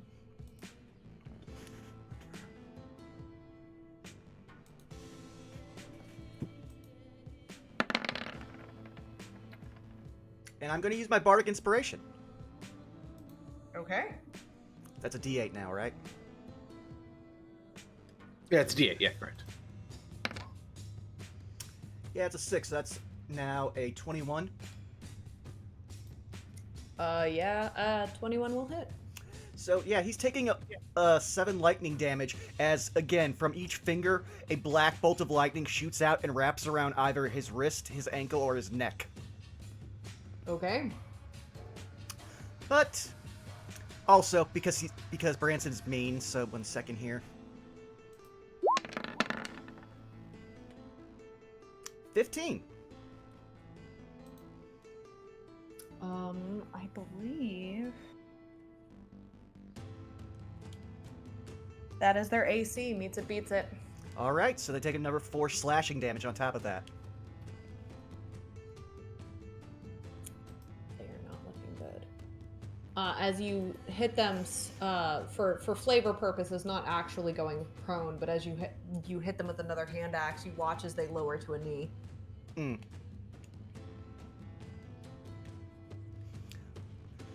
Well, that ends my turn.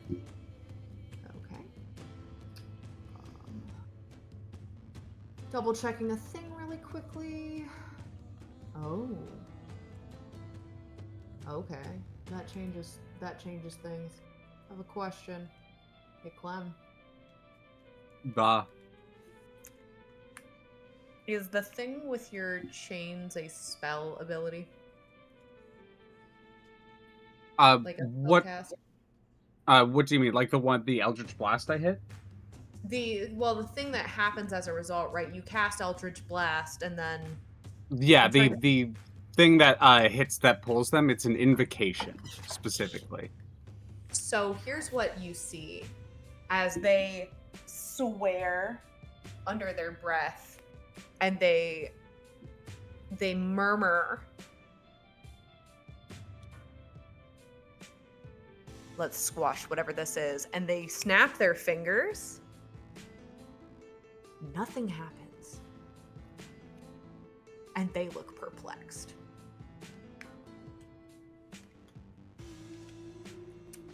You watch as they stare at their hand and then back to you, Clem, and then back to their hand and then back to you.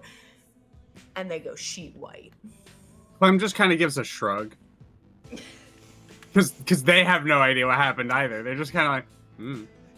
From the sound of it, As you make their other guy do a shrug for you. Yeah. As their spell fails. And that's gonna be their turn. Lena is up with Clem on deck. Okay. The onslaught continues on the last shambling body in front of her. Once again, swinging the halberd first, and then coming in with hands.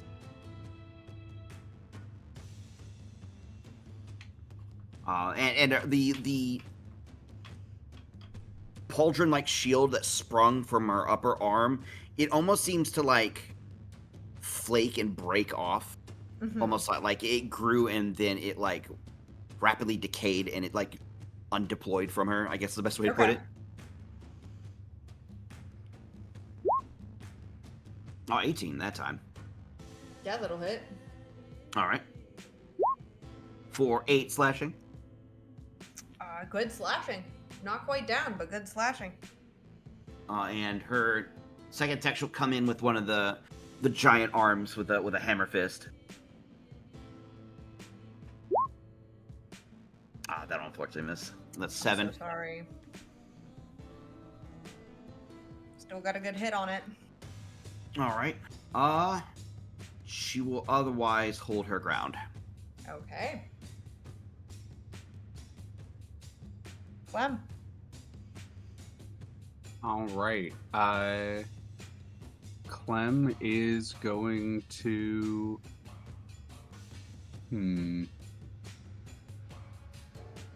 Yeah, I just want to double check something. I think I can. And actually, you know, I'll just ask you because this is a DM ruling. Can I grapple more than one creature at a time? I don't believe you can. Not unless Okay. you have some type of item or ability that allows you to do so. Yeah, that makes sense. That makes sense.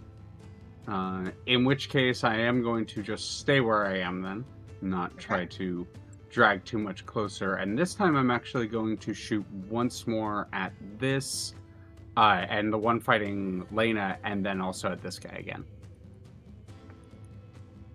As I shoot out some more Eldritch Blast. These are with disadvantage again because I'm in melee.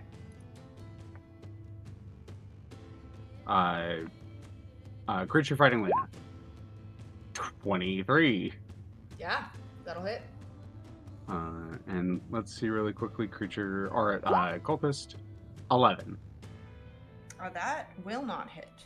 You watch as it seems to almost bounce off of this dark blackish purplish sheen that seems to be almost like a shield in front of their body.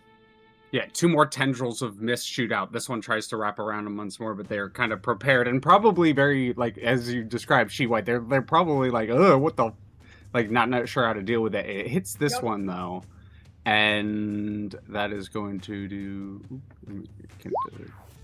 5 force damage, and they are pulled 5 feet closer to me.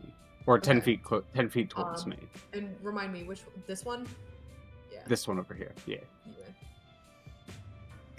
Yoink. Trying to get Lena a little space for a second. And then I am going to... start of my turn. This just happens. So I would have go to sleep. The 1 point of damage. And as a bonus action, I am going to take a deep breath as I inhale the refreshing coolness of the mists, and I'm gonna second wind. Okay. Ooh, I don't have it programmed right now. I'll just re-roll that. I'll roll it really quickly. But yeah. But that is turn. All right. Ooh, nice. Nice. Good turn. Okay.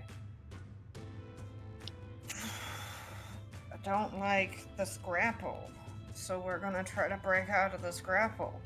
How successful are we? We are not. Keep rolling 3s.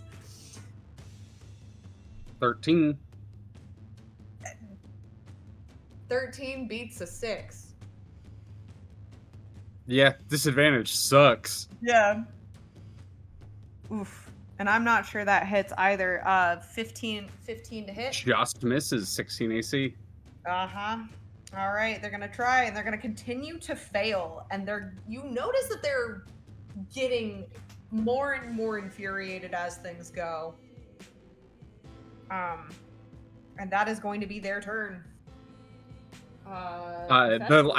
Clem would just lean in and whisper, "If you tap twice, I'll take it as a surrender." Roll me a persuasion check. Happily.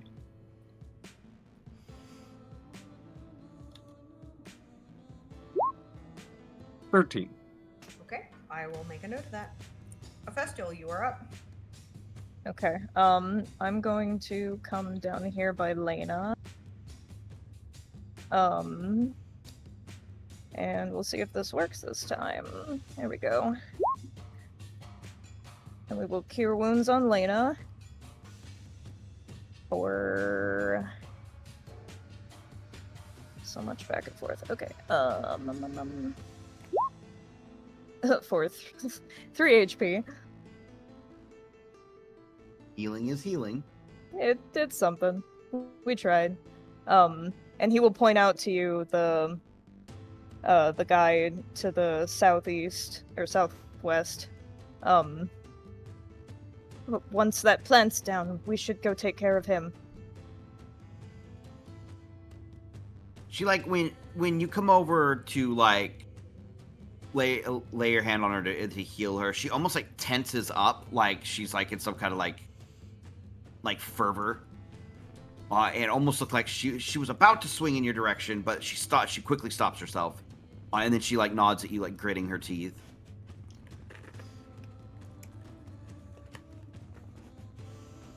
And I think that will be turn. Good turn.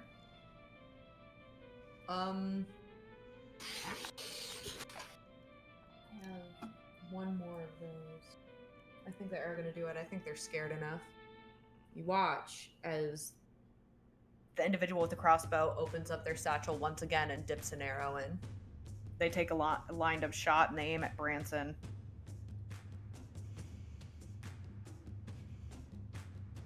Okay, that's going to be an 18 to hit. 18, you said? 18 to hit. Yep. And I'm going to need... No, I'm not. I keep forgetting. Well, that's not how this one works. Yeah. Okay. Damage time. So that's gonna be...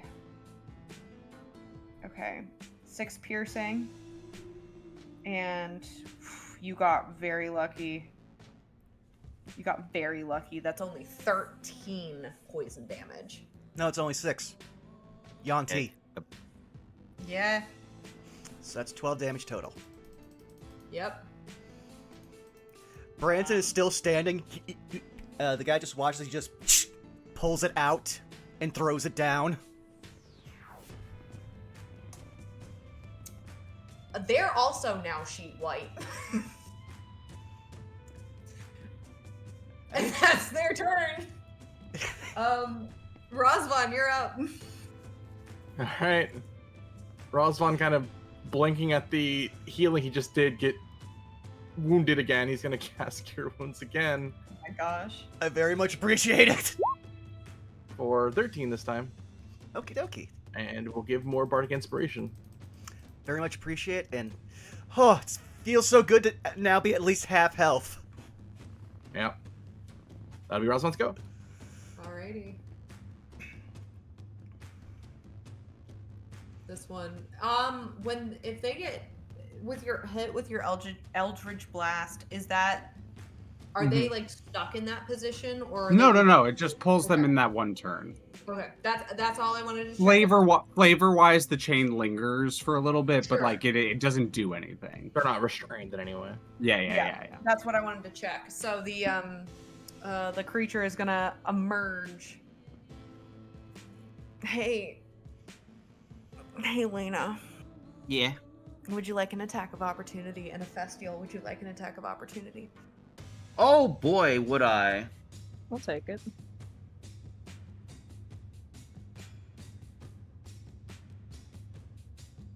Gonna punch. Oh. That's a 2 for flinching. That's gonna be a lot of damage. Yeah, that's 46 plus 2. So 15 bludgeoning. 46 plus 2.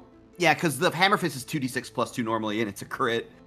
Yeah, not 46, 4d6. Okay. Yeah. So That's 15 why I was damage. double checking. I was like, wait a minute, did I hear you correctly? No, yeah, sorry about that. Just fucking, you know what? Die. Go to sleep. No, 15's good damage. Ephestial, do you want to staff bonk? Sure, he can get a little sad staff bonk. Staff bonk. Staff bonk. Hold on. Where's my? I literally have not used this as a weapon this entire game. Okay, that's a 4. It sure is That's a bonk. that's damage. Oh, that's damage. You gotta roll the hit. That's damage. Yeah. Wait. Roll the attack first. Nice. That's a Nice. 3. That sure is a bonk. Somehow even less. You bonk. You don't hit, but Nothing for happened. But for flavor, I will still allow you to bonk the thing, and it just kind of looks at you. Like, it doesn't have eyes, but if it had eyes, it would look at you. That's Like, the fuck, Come on. bro? that's more of a how dare you hurt my friend bonk and not a damage dealing bonk. And then that second attempt at a claw is not gonna hit. All right, over to Clem. Let's try it. Oof, that's gonna be a 16 to hit. The 16 is my armor class. 2 slashing. Boop, boop. And then the second you recognize that they're attacking and it's coming, you dodge out of the way of the second claw, unaffected. 24. We keeping that hex up. Top of the turn order. Yeah, Brand's just gonna take a few feet so that way this guy doesn't break it. And, do what I did because I was tired of missing. Do.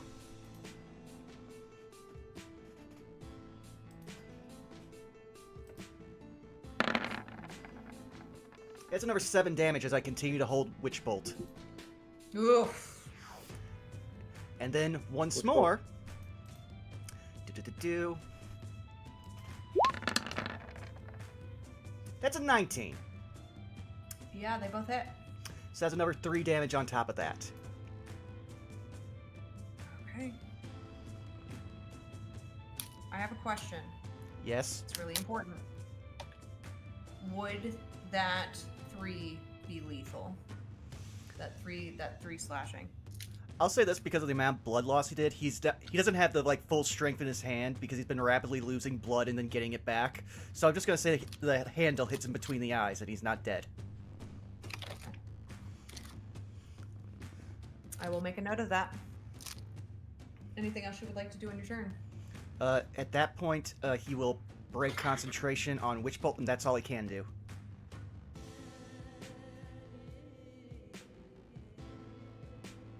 Alrighty. The cultist at the bottom, recognizing where they're at, is going to... What are they going to do? You know what? They're going to do that. They are going to... Meeny, miny, you. They're going to raise up both of their arms, almost like... It's not spores itself, but it almost looks like orange shimmering spores glittering in the air as magic drifts from their blackish fingers. And you watch as coming up from the earth, you see all sorts of rodent and vermin-like creatures crawling up from the ground beneath your feet, Ephestial, but something's a little different and off about all of them, as I need a Constitution saving throw. Okay. 19. You make the save, that's for sure. Let's see if this is a...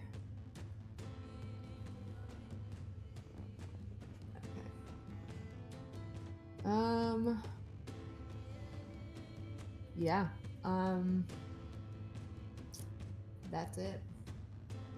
They try to eat at your feet, and you step out of the way, and you are unaffected by the spell.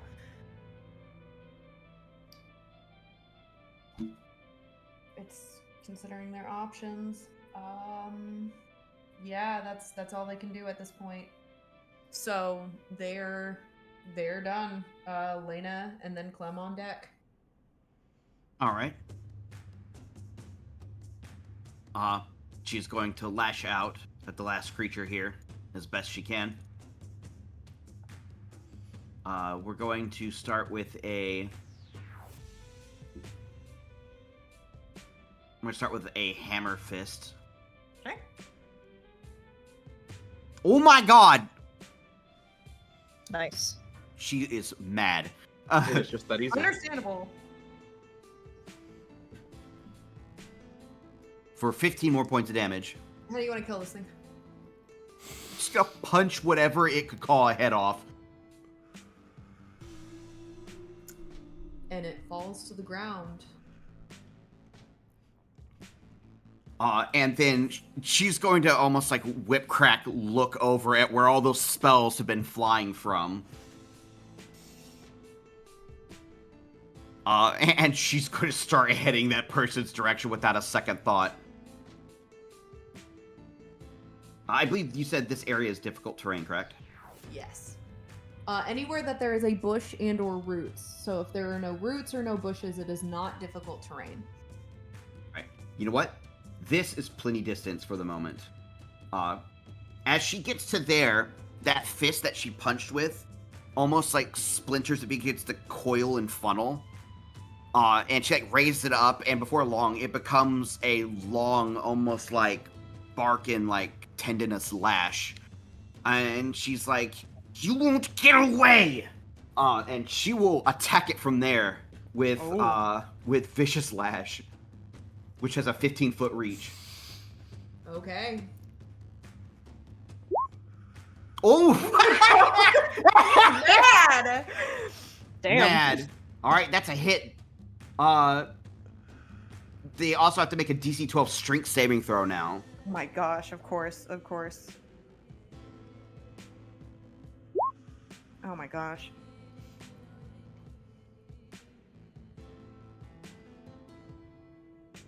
That's a 0. This attack doesn't do a lot of damage. Even on a crit, it's only 5, because it only does D4s. But they are knocked prone. They sure are. They also... And concentration falls. If I can grab it. Can I grab it? Can you let me concentration falls. Well, that'll do it for a very productive turn. Yep. There it goes. Anything else you want to do on your turn?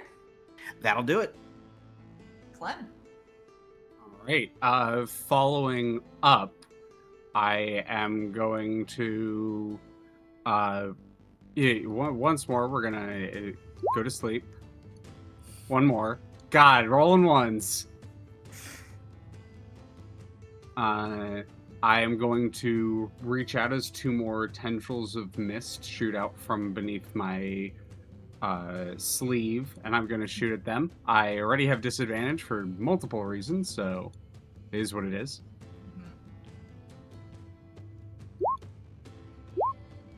Just roll a 22. Forehead. That hits. That hits. The 13, I assume, misses. Actually, let me double check. Armor class. Nonetheless, I'll roll that Armor one. class. It just misses. It just misses. Well, either way, the first one kind of buries into the ground next to one, then the second one wraps around their ankle and drags them 10 feet closer to Lena.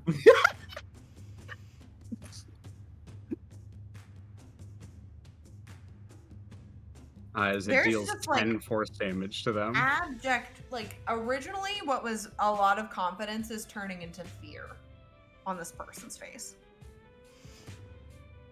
And I'm going to just drag the other individual a little bit closer to the group as I'm going to move them there as I move in front of this one. Okay. That's turn. Okay. They are going to Unfortunately, they do not seem to be fully convinced with your Mhm. request for I figured. for parlay. However, they do not break out of your grapple. And in another upset, they decide, you know what? It's fine. They're gonna drop.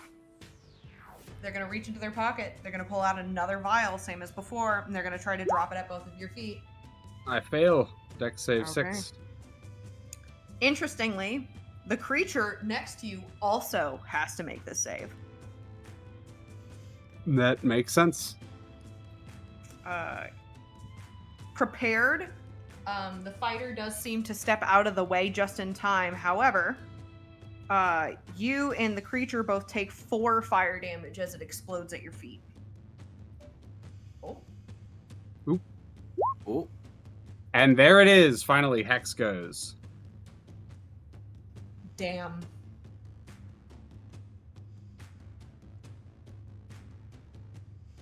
Damn. It is what it is. It is what it is, but you had it It for do quite what a it while, do, and you. it served you well. Yeah, It I do not definitely use served you I do well. not use Hex for the damage. Yep, 100%. People are like, oh yeah, no, but it sucks that it affects checks. Me over here with a grapple build like, it affects checks, you say. Yeah. All right, Ephestial, you are up. I have a question. Yes. So, I have 2 spells that specifically say that I can use them once per day. If I use them, does that also burn a spell slot? Generally, no. Generally, that is an additional effect. Like if it comes from a feat, like if it comes from Shadow Touched or Fey Touched or something like that, or Magic Initiate, you get the once a day usage, and then you can use your spell slots to use it. Generally. Okay. Knowing and to that point, knowing your build, that applies here. Perfect. I'm gonna make things fun. Good. Ophastiel's going to look at Lena and look at this other cultist and shout to them, "Why don't we make things interesting? Lena, make sure to rely on your senses." And he will cast darkness, specifically right on the cultist. Oh. And for shits and gigs, we're gonna scooch up a little closer, and once I get over to that part of my character sheet, oh my god, Remind me, can you how scroll? big is that? 60. it's a 60 15-foot feet? radius within 15. 60. Okay. And we're going to, under the cover of darkness now, extend. Oh, you just closed. Okay. Okay, I guess it's not gonna go. We're gonna extend a wild shape and take the form of a dire wolf, and he will hear an ominous howling Oh. amongst the darkness, Oh. and that'll be turn. Make an intimidation check. Will do.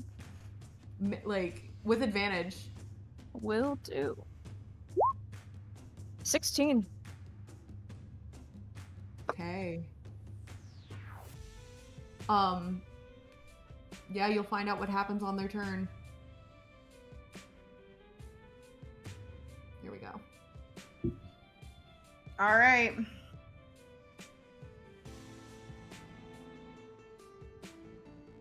All right. Anything else you would like to do in your turn? Nope, that's turn.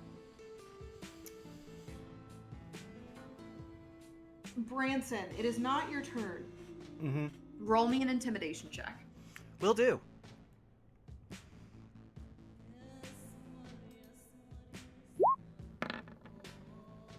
That's a 13.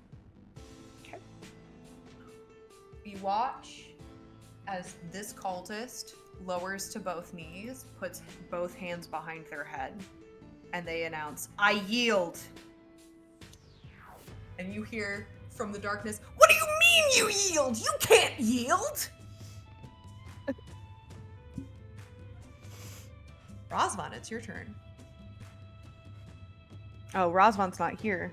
Internet death. Got it. We're gonna pause on Rosvan's turn then. Ready?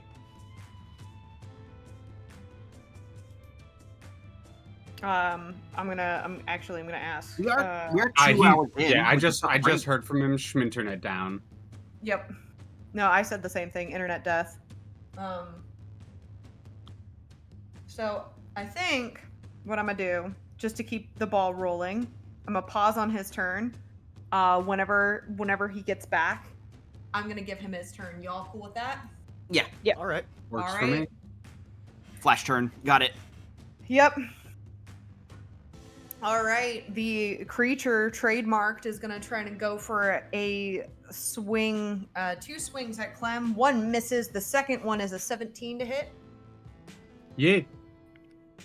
That's max damage. 8 slashing. Well, I don't gotta worry about concentration anymore. Yep. And that'll bring us to the top of the turn order with Branson. Branson's just gonna like use up most of his movement getting to like here so he can get like closer to the eyes on the other guy. But he's going to, as he walks by, toss this guy a pair of manacles and says, "Put them behind your back." He has manacles? Everyone with the Haunted One background gets a pair of manacles. You're right. He does have manacles. All right. And okay, so I can't see anything, so I will say that I will also dash so I can get down to here. And that'll be the end of my turn. Okay.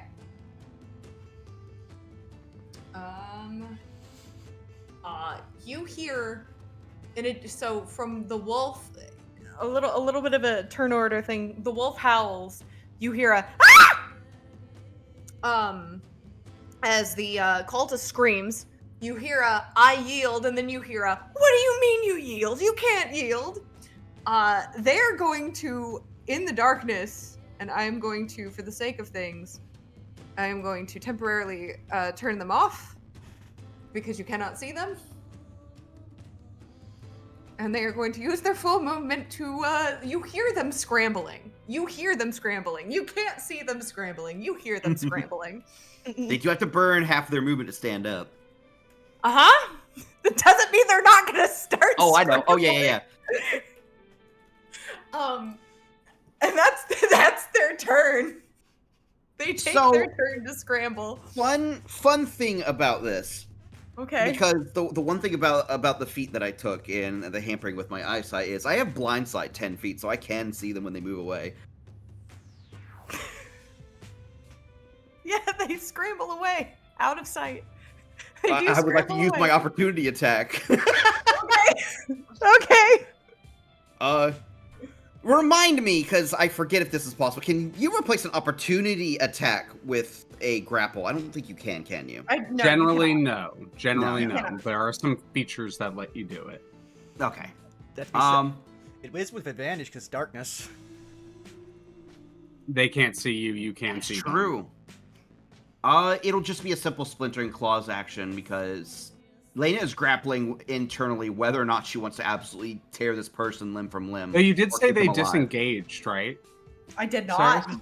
No, I you said they did not. I said they scampered away. Then yeah, fuck them up. Oh, that's on the other side though, so it'll just be the first. Yep. It'll just be 6 slashing. But wait, wouldn't it have advantage? Yeah. Ooh, it would. Oh no. So it'll be 8. It'll just be 8. Piercing. You hear a ah! That's it. That's all you hear. You don't see anything. You sure hear it.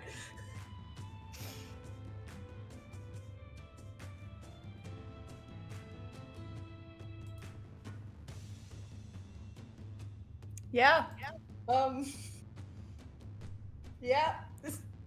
Anything else?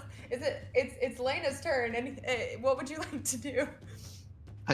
Since Lena can see out 10 feet around her in this darkness, she's gonna start almost like pyramid head stomping forward. Okay. Okay. She's going to start moving very slowly, generally in this direction, back toward the trees. Mm-hmm. So probably would stop right here as she's trying to sense out where this Okay. person may have scrambled to. Okay. You do not currently sense them with your blind sense. Okay. I guess at this point, like, I would try to make a perception check to try and triangulate what direction they went.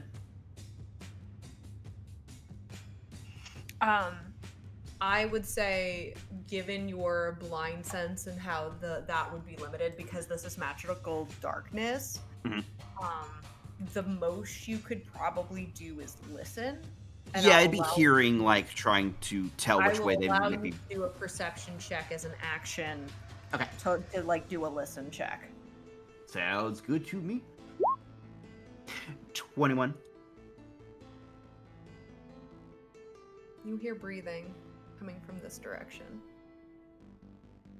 Like panicked, frantic breathing. Like someone is trying to like slow down their breath and like get control of their breath, but they are struggling to do so. Where are they at? Sorry, sorry, what direction? Sorry. To the I didn't see the- south. To the south? Okay. She will head that direction with the rest of her movement. I believe, let's see, the first step took difficult terrain, so she would only get to here. Mm-hmm. Okay.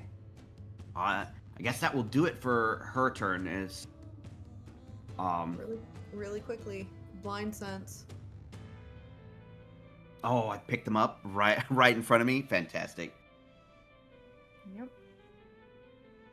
And that'll be turn. She would just be like Razvan- snarling at this point, like just like almost in like a battle fury. Razvan is back.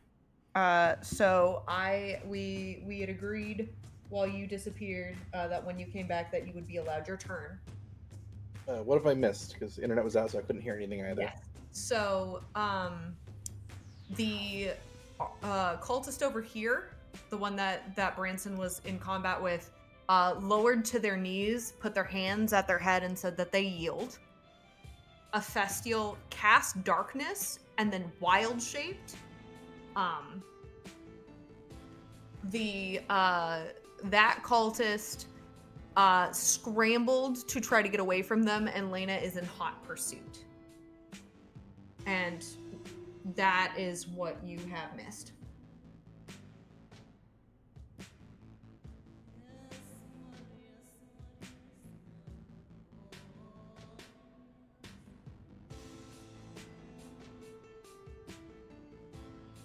you good? Okay. Hmm? I saw some measuring going on. Zan?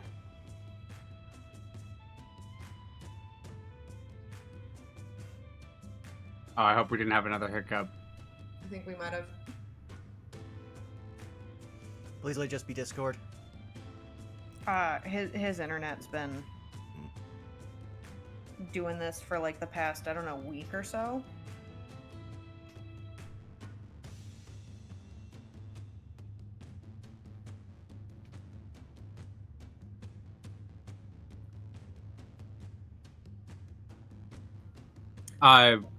Razvan is going to move. Just got a message from Zan. Razvan is going to move to the surrendered person and to Okay. secure them. Yep, there we go.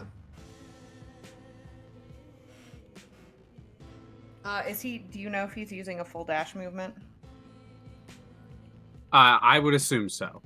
Okay. They're just going to move to help, so they will double dash over there and put the assist with the manacles on and kind of like wave Branson off and then like double check to make sure they're alive, that kind of thing. They're alive. The person is alive. They're yielding.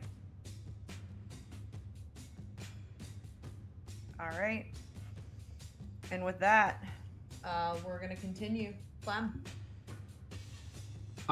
Clem is going to now that a lot of that sort of stuff is dealt with, Clem is just going to fight in front of him.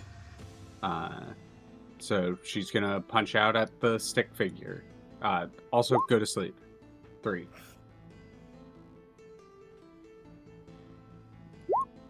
That's not with disadvantage. That's a 25. Mm-hmm. Which one are you trying to hit? The stick figure. Okay, yeah. I mean, I would hit either way. I just wanted to know for damage count's sake. Yee, 7 points of damage. Solid hit. As Clem just literally like raises up the fist and like hits them in the side with like more the forearm than anything. Mm-hmm. Like their fighting style is very much about just disabling targets. Sure.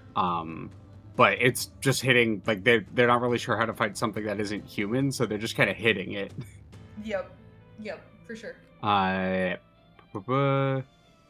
don't think I have that much going on. Yeah, none of my allies are near me, so no bonus actions. Pass turn. Okay. Fire's gonna try to get out of that grapple. Nope. They're still stuck. However, they do manage to hit you with a club. All right, stop talking about hit me and hit me. Yep. 9 bludgeoning. Alrighty. Clem, they hit me like straight up in the face with it, and Clem looks back, and there's just a little trickle of blood from near the fang.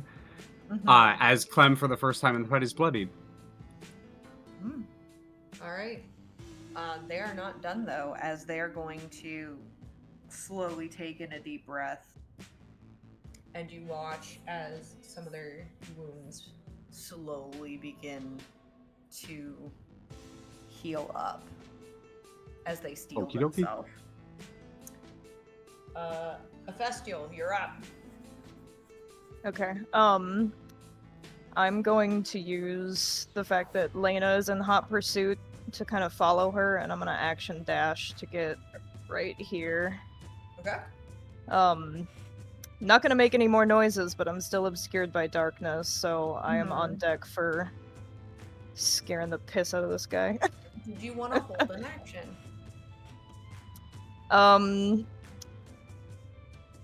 I'll hold like a lunge bite Okay.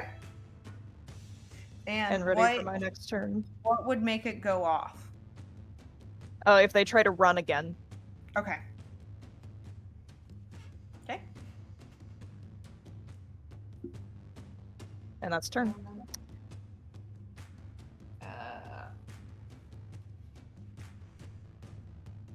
Going to reach out.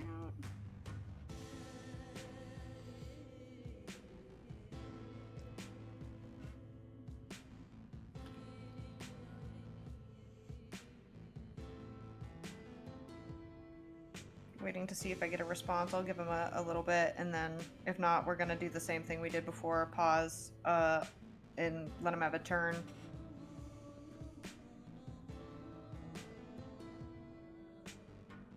It may take a second. Oh, there we go. In perfect timing.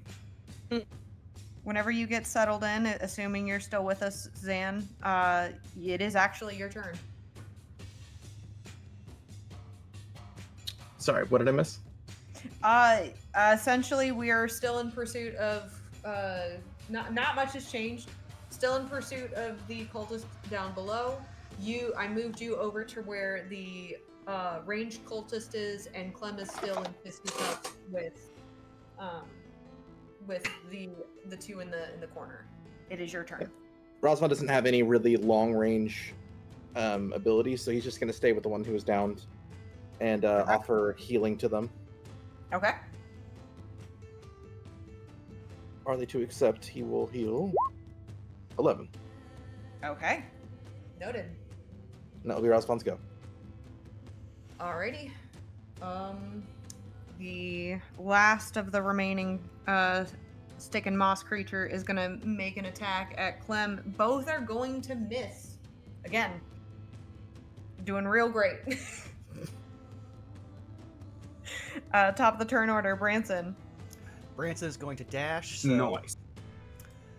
10, 20, 25, 30, 31, no, not 30, 35, 40, 45, 50, 55, 60, 60. I'm not stupid enough. I'm evading it. There we go. But that's where he'll get, and that's pretty much all he can do. But he's basically trying to Okay. help Clem. Okay, sounds good. Your held attack goes off. It will be at disadvantage, but your held attack does go off, Ephestial. All right. I bite that cultist in the ankle.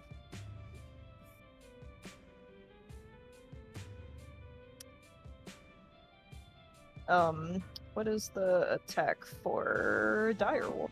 I do Go not ahead remember. and roll. So it is going to be a. 'Cause you don't.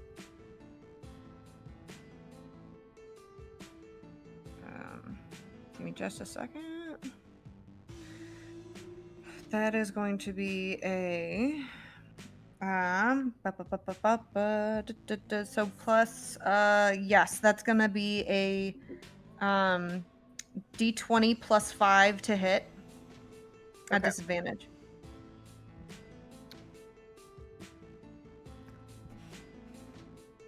Okay, roll it one more time. One more time. Oh boy. Natural 1. I'm so Cool. sorry. But they can't see you as you They try to cannot see snarl me. in an attack. You miss. However, they can't see you, so they can't take an attack of opportunity, and they are going to hide over here. As they move away. As they attempt to flee, Lena is going to try and lash out once again with that tendinous bit of wood. Sure. Ooh, that might miss with even with advantage. 13. 13 does not hit. Ah, they managed to jump over just it. barely misses.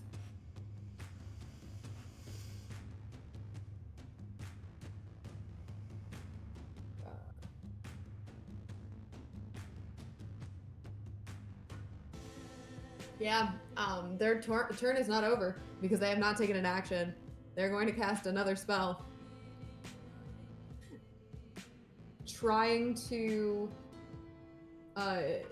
play this to their advantage in a small game of chase, they're going to... Yeah, they are. They are going to... I need the wrong shape. I need this. Yes. They are going to speak out and cast once again as a giant rolling mist is going to I thought in the wrong place. Is going to surround them.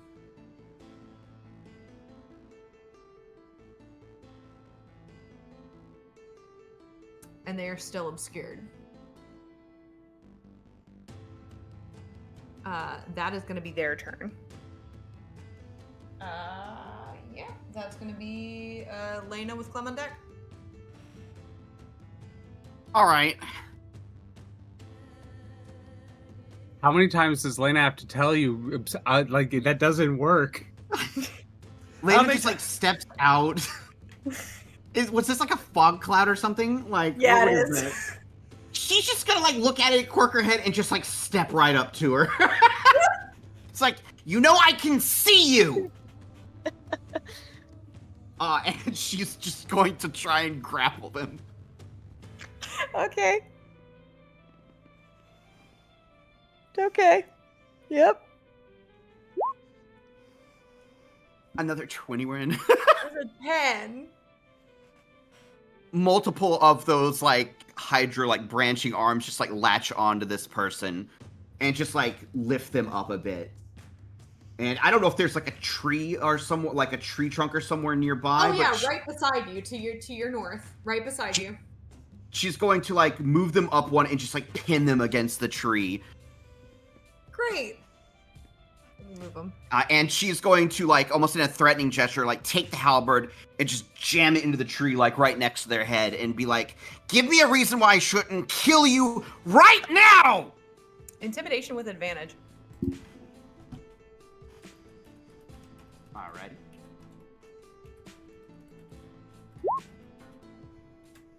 Only 9s.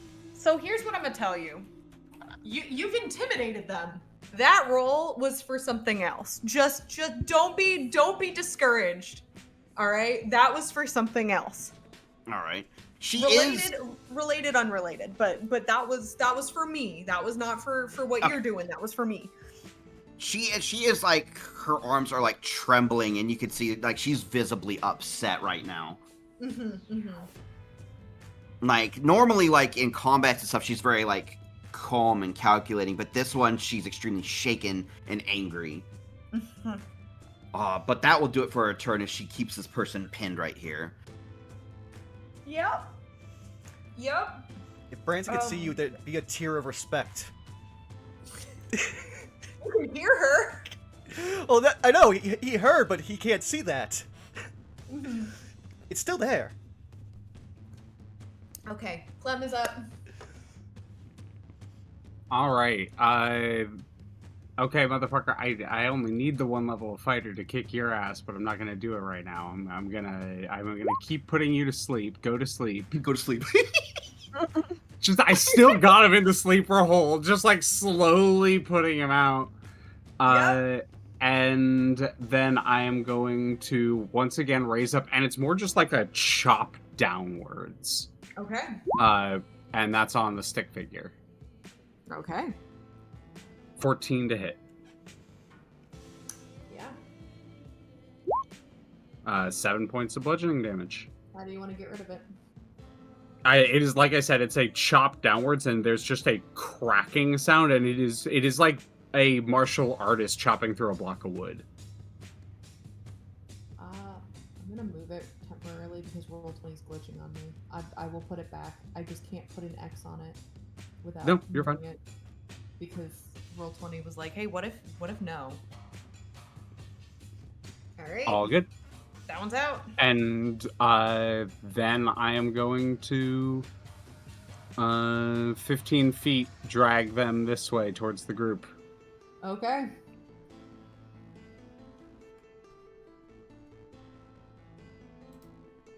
Anything else you Clem want to would do? say one last thing to them, whispering, and it would just be, "Witness the destruction you wrought."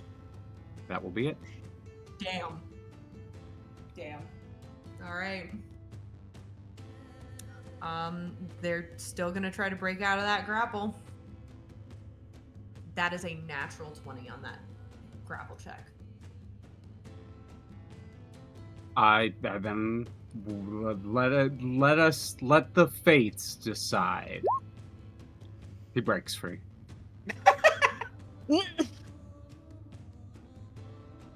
And that is another natural 20 on a club hit.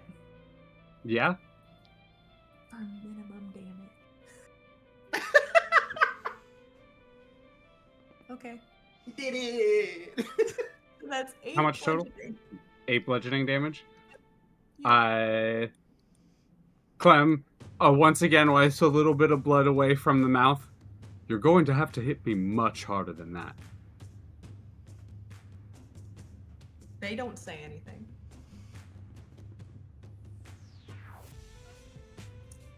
But that is their turn. Ephestial, you're up.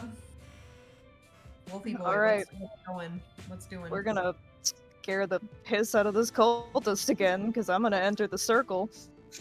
Okay. And, not even attack, just like very angry dog growl and bark, you know, like when you've really pissed one off. Mm-hmm. I mean, you But- you still have an action. Would you like to do something? Or would you like to offer the help action? I'll offer the help action, yeah. Okay. Lena seems like she's got it figured out. Okay. Help action to Lena as you bark and growl, and the cultist you see is going, oh shit, shit, like clearly in absolute terror. Surprisingly not, like, yes, scared of Lena, but the moment that the doggo emerges, it's in like a visceral fear of the wolf.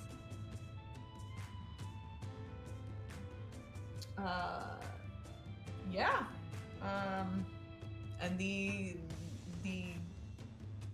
northernmost cultist is not moving. They're staying still. Rosvan, it's your go.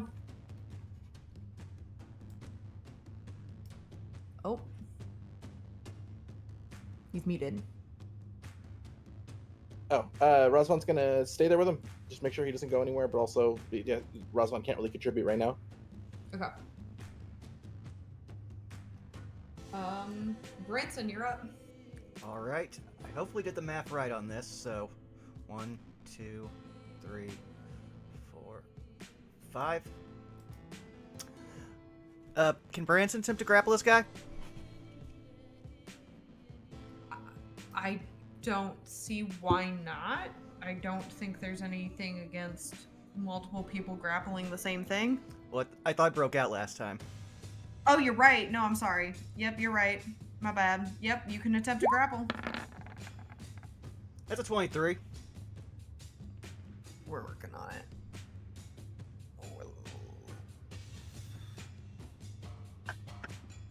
What is your strength? Athletics? A 6? Yep. I'm gonna say on the account of your modifier, you beat. Okay. I know that's not usually how that goes, but because I think it makes it a little bit more interesting in this case, because of what he's trying to use as a reaction, it's not going to work because you have a higher modifier. So. Okay. Well, then you just watch as Branson comes over to him, grabs him by the throat, and just picks him off the ground. You drop this. He just says that to Clem. Clem just gives a thumbs up. And that will end his turn. Okay. We're gonna drop this because if I can, will it let me? I don't think it's gonna let me. I'll have to futz with it later. The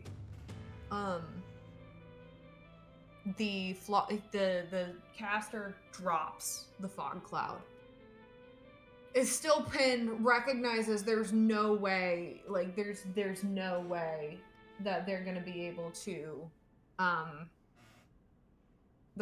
break out. However, and this is my bad for not catching this first, something else does go off as you both are within 5 feet. What?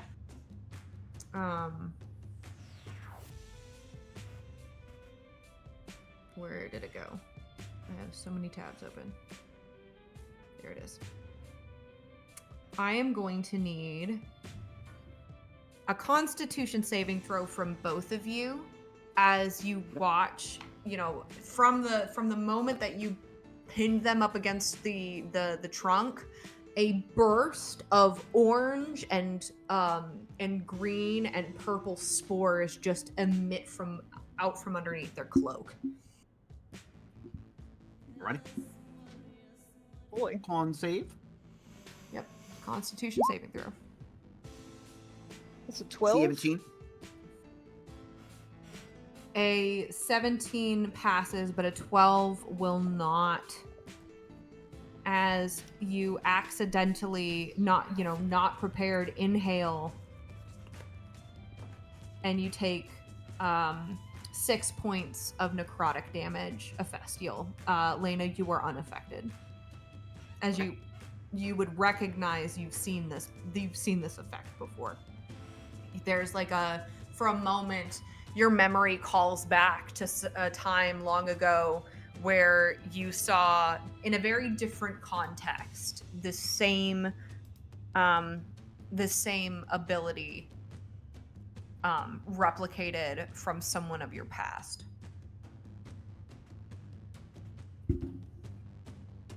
And then, with that going off, they are going to, I think,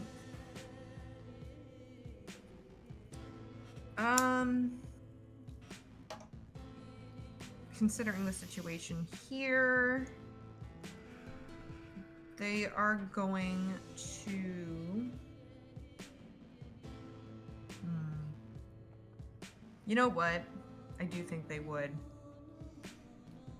In a last-ditch effort to try to get the upper hand, they're going to pull out from their pocket the petals of a Michelbrau flower. They're going to crumple it in their hand, and they're going to attempt to blow it in both of your faces. And I need... Wait. How many creatures? Oh, wait. Hold on. Does it just... Wait, there is no... Oh, there is no save. Okay. Okay. Give me a second.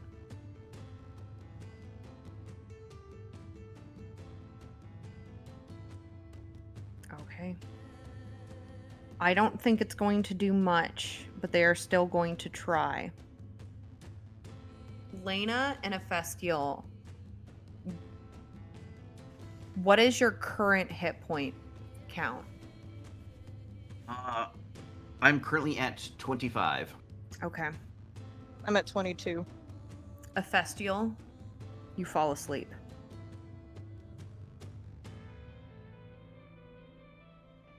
As a wave of crumpled petal and magic wash over you, you fall into a slumber. That is their last-ditch effort to try to stop you both, and that is their turn. Lena, you are up. Lena, sees, Hephaestus fall over, sleeping, worried for a second, like something really bad happened to them. But it seems like they are just sleeping. We'll turn back to the individual, and, at this point, I would say, her runic bandages are starting to get, a little, wet and moistened. Mm-hmm. She's, almost, crying upset. Mm-hmm. I'm going to flavor these attacks as non-lethal, but she's starting to grip this person extremely tightly with the multiple arms. Okay. So it's going to be splintering claw attacks. Okay. For a 19. Yep, that'll hit. All right, that's 8 piercing. Okay. And I'll follow up, which doesn't. But the bonus action attack will follow in. Mm-hmm. All right, so just 8 damage overall as she's snarling and practically shaking and just gripping this person tighter and tighter like a vice. And they're bleeding, actively.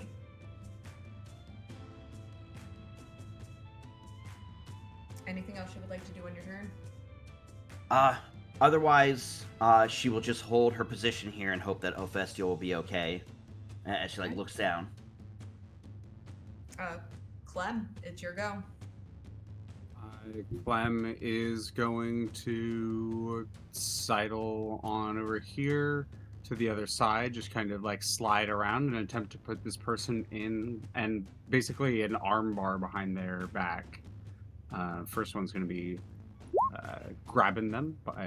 That's a 15 or with advantage, or a 15 with advantage if you run that flanking, 17 if you run the +2. I do the +2. 17 is AC. Hey, let's go. It's going to be 7 points of bludgeoning damage, and as a bonus action, I'm going to try to grapple them again. So they need to make Okay. damn, that's only an 8, so they have to really fuck it up. You say that, but the dice giveth and the dice taketh away. I have to check something just in case, because we might have a. Well, if you do not successfully grapple them. A miss with a check. Let me check something. I think I'm only. This is just out of curiosity. You don't have to tell me. Was it close? No. Not at all. Okay, yeah. No. Then I won't worry about it. No grapple. That's fine. Okay, no grapple. I still twist their wrist, but they managed to pull it out before I put it behind their back. Yeah. I like to also think that the fact that Branson is also trying to grapple makes it a little bit difficult, just for flavor. Makes sense. Anything else you would like to do? No. That is going to be my turn. First thing they're gonna do is they're gonna try to get out of grapple on their end. They are not going to succeed, I don't think. Grapple check against you, Branson. Okay. 22. Yeah, they don't succeed. Brett's just looking They at it like. also don't. Go ahead. I was gonna say they also try to hit you with their club and they fail at that too. They're doing really bad today. Yeah, Brett's just like, you don't realize you need to support your neck whenever someone does this to you, right? You're just going to asphyxiate yourself.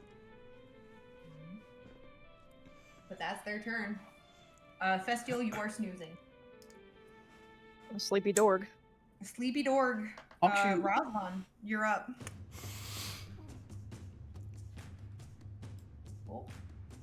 Does Rosvan see a Festial go down? Yes. Yeah, the darkness would have faded when they went unconscious.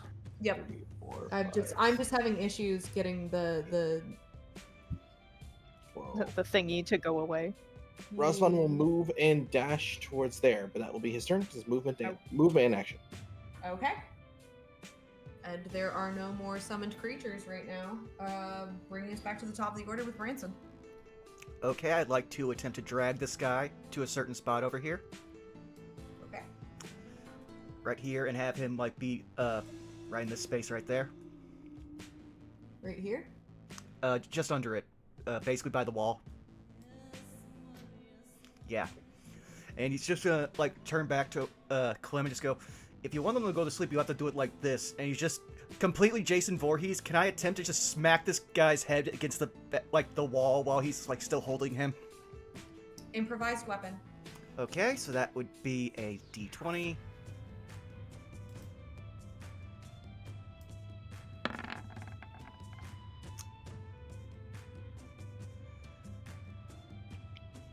Can I flavor the natural one if you're cool with it, Branson? Go right ahead. Clem grabs the back of your arm, preventing you from like slamming them into it. 19. If you wish to permanently injure someone, yes. I did my math wrong. 21 to hit.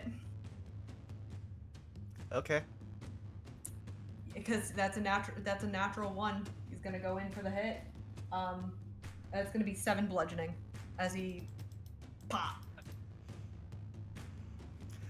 I would say at this point, like, he sees they gave Branson a head wound, and now Branson's just glaring at him through the blood, like, you really don't want to take this L.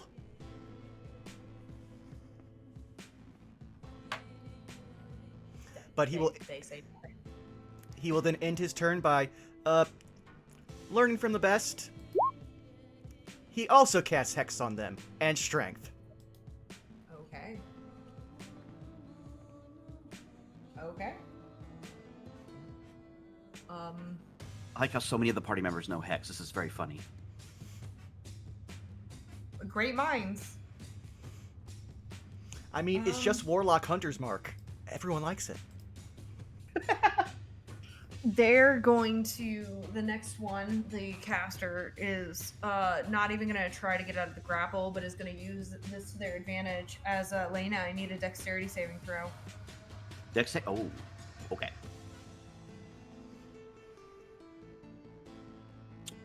14. Okay. Using 2 vials that they pull out from their pocket, they throw it to the ground, and you take this halved.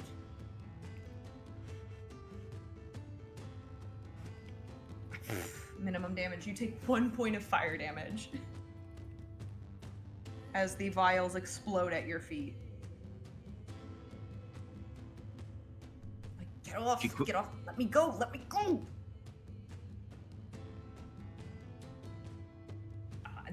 Then they are. Oh yeah, that's right. That also goes off. I'm gonna need a Constitution saving throw. Con save for me? Okay. Mm-hmm. 25? 25 succeeds. I'm not going to be mean to a Festial and have this affect a Festial while a Festial is asleep. Actually, no, it would. No, it would. Actually, Any amount of Because- damage would wake them up if it's the spell. I was think it going to is. say that's the thing. That's the thing that plays to your advantage. So a Festial, you only take 6 necrotic, but you're awake. Because that would be an automatic failure.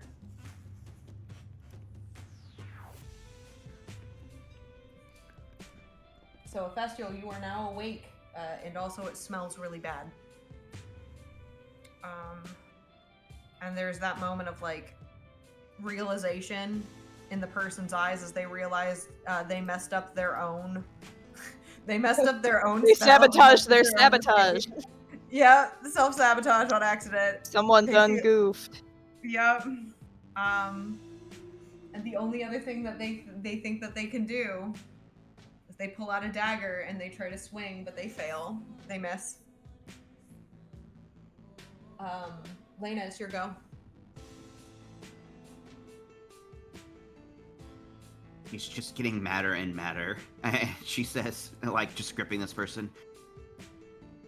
After joining your ranks and finding a home with you and everything you and your kin did to me, I want to rip you to pieces. And she's gonna put the hurt on this person more. Non-lethally, barely. To make this interesting, and especially considering what time it is, don't bother rolling to attack, just roll damage. Just roll damage? Okay. It will be 3 more splintering claws rolls. Yep, It'll be 1, 2, and 3. they're knocked out. Okay. There's a part of her that looks like she's just gonna rip the arms out of the socket after they pass out, but she resists the urge and like sets them down and just kind of like falls to her knees. They're out. And that fog cloud has been gone. I just can't get rid of it for some weird reason. Yeah, they're unconscious. They are not dead. They're still breathing, but they are unconscious. Anything else you would like to do? Because that would be your action and bonus action. Yeah, she'll just kind of kneel there with her head down, not really saying anything at that point. Clement, is your go. Clem is going to not like interpose between Branson and the individual, but they will give Branson a very like almost suspicious look, like a very, I think judgmental is also another good term, but they are reading Branson right now. And they are going to lean in on the individual, placing their hand on the back, and they will say, "Please, in the interest of your safety, surrender." Persuasion with advantage.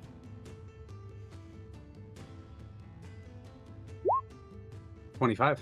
Okay. I will let you know how they respond on their turn. And I will then take my hand off of their shoulder and do the like arms outstretched, put myself in between Branson and them. Okay. And with that said, they are going to lower their club. And combat does in fact come unless Branson plans on doing anything. He heard we need to keep them alive. We need to keep him alive. He was trying to knock him out, but Branson's also a big dumb monster. Right. Combat comes to a close, and with that, we're gonna take a brief break. Well Okay. done, y'all. Well Oh, done. boy. Oh, that was fun. Woo! Yeah. All right. I'm a BRB. Yeah. Every time we actually have a combat, I remember, oh yes, I'm a caster. I'm not supposed to tank. But Branson doesn't learn lessons, and so neither do I.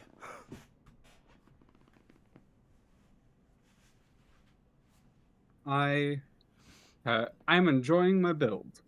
Frontline support is not a very supported thing in D&D, and I enjoy trying to make it work. Oh yeah, no, I do the same thing in our Strixhaven game, or at least that was the plan. I was going to be only a support wizard because we had another wizard that was going to be playing my sibling. But they also wanted to play wizard, so I was like, okay, I'll just be the one casting all of the stuff in the back, like helping people out, like haste and slow. Then I kept constantly being put in the front line. I usually when I play like a fighter or some kind of front character like a paladin or something, I will usually take a feat or something that like helps that. Like with Lena, y'all know I took the interception fighting style. I almost always take the interception fighting style when I play a fighter. Because of its utility and frontline supporting allies.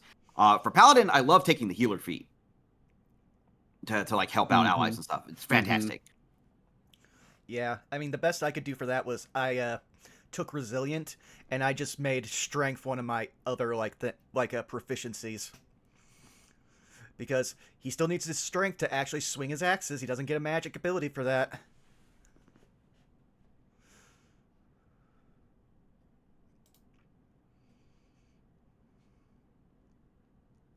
My build specifically, same.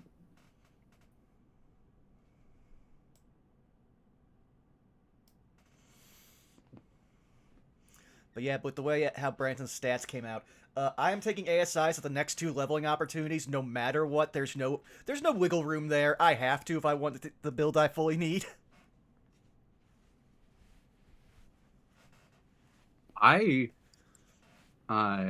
I'm pretty sure Festiel is a cleric, and I did not realize that Festiel had low wisdom. So now my curiosity as to what Festiel's stats are is like peaked.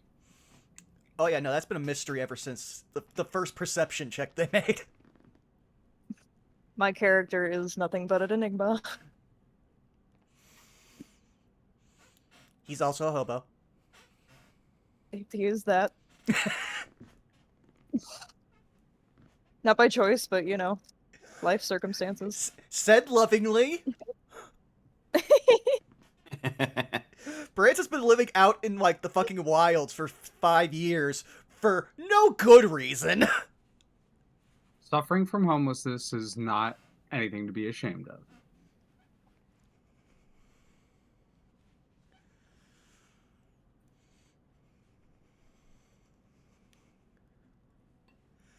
But oh yeah, I am definitely rolling hit dice once we get a chance to. That was a roller coaster for my health bar. Which, thank you so much, Zan, if you're still in call, for the help with the healings. I needed those bad. I'm glad to be of help. How you holding up, Zan? I am existing. Hmm. Sorry, I'm the net's glad been you fist are. fighting you. Yeah, felt. It's been all week, but it's really bad today, and no one can explain rhyme or reason for it. So it's just kind of what I'm stuck with. Well, I think y'all did really great with that combat. Yep, that was fun. I'm glad. It has been a good time, at least for me, the player. Yeah. No, correct. Versus Lena, who is, you know. Having a mid battle breakdown. Oh yeah. Should be fine. Yeah, I want to say earlier, like, before the heals, it was said, Branson's also looking wise as sheep, but that's from blood loss. Like, he kind of just looks like that already anyway. Yeah.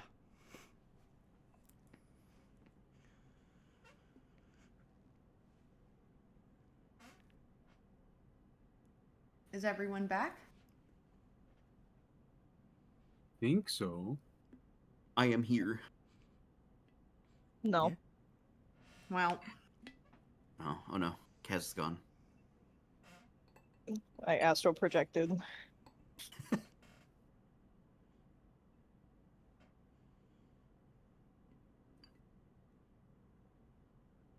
All right, I'm gonna do a quick roll call. Vaughn, Yeah. Leah, Ye- Skelly, Ye. Kaz, Well, Zan. Meow. You all find yourself, while beat and a bit bloody, victors with the upper hand. One unconscious, one who you have literally at your fingertips, and one who surprisingly has not bolted despite being several feet away. What do you all do? He'll just look to Clem. If we can get them all together and make sure they're all conscious, I can make sure they don't lie to us. Quite a lot of useful abilities all of you have. Razvan and Branson, I was not aware you had the ability to heal injuries. That is quite the rare trait. Yes, I did not know I could do that. Usually the voice tells me when I get new powers. I guess I got them and they just haven't been able to come through. I think I know what you mean.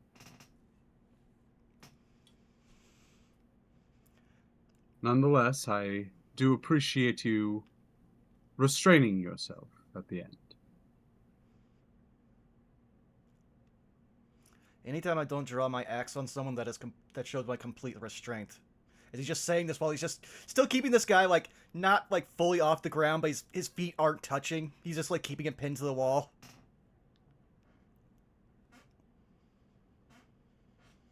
Now, friend, and I'm looking at the cultist.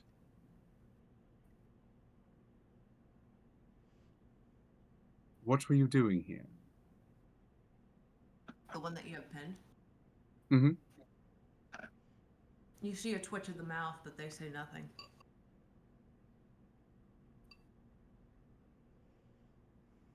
At your request, Branson, we should bring them together. And he'll just yell at Lena, Lena, could you bring yours? And try to wake them up. And he'll just be like, Razvan, could you bring the one with the only sense of, like, self-preservation?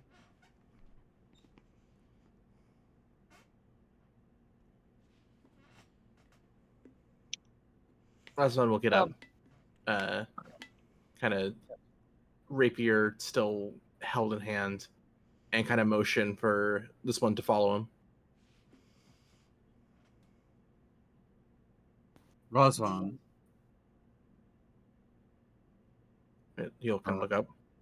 are you okay? I saw you go down early. Was not able to assist those on the other side. Are you feeling well? I do not know. I can assess my wounds at a later time. So be it. If it does not kill you outright, it will not have lingering effects in your veins.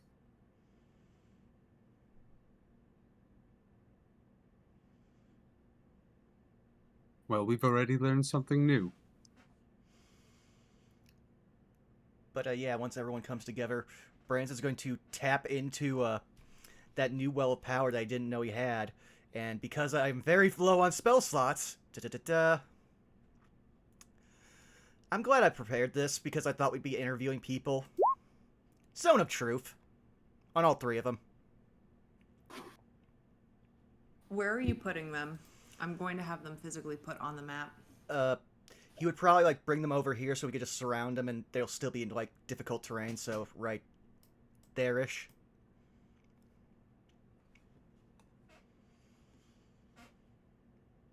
I would ask that you all move your tokens as well, considering this is still an explorative space.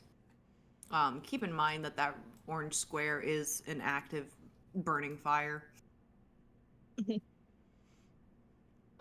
Before they move, Ophestial will revert back to human shape and lay a hand on Lena's shoulder.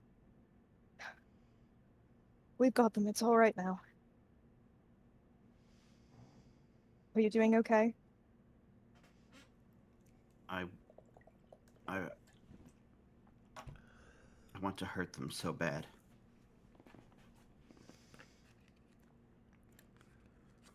I think I'll be all right. I don't know. I should probably keep my distance. I understand your feelings. If you would help bring this one with the others, you can take a breather if you need to. Okay, I can do that much. And she will help over the body, but otherwise she will probably just post up kind of like near this tree and kind of like keep a distance from the interview.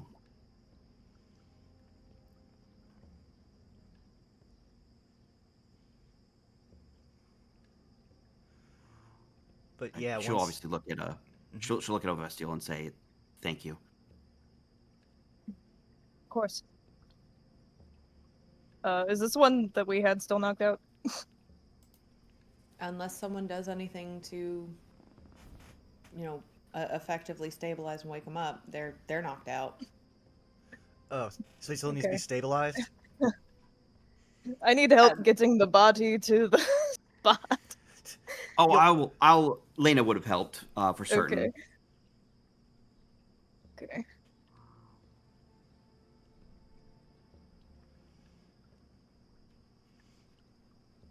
But yeah, once they're all together, the air will crackle with the smell of ozone. As again, Zone of Truth, they all got to make, I believe, a Wisdom save? No, Charisma saving throw. I do have to ask, what are you doing to? I mean, they're knocked out. So Oh. what are you doing to take care of the individual who's knocked out? Unless, of course, you want to leave them knocked out. You can do that. No, he was a mage, so he's probably the brains. So I'm trying to think, because they don't tell you if you have smelling salts in your inventory.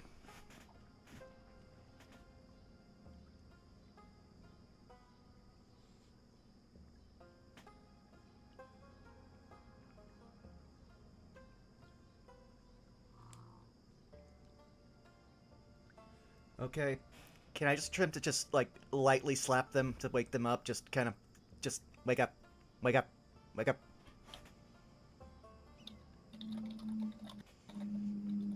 I will attempt to kind of sing that because I do actually have like alchemy gear, and that is the kind of thing that Clem does with their herbalism kit. I will attempt to make a rousing remedy of some kind. Sure. Go ahead and make me an alchemist tools check. 14. We'll say with Herbalism that, you're able to use like an herb or something to wake them up, and they wake up.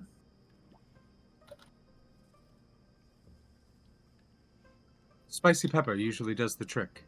Clean out your nostrils too. Good to know. Now he just turns to all three of them. It would be in your best interest not to resist this. At that point, he will cast Zone of Truth on them. And Charisma saves. Yep, working on it. You're fine. But they can choose to fail.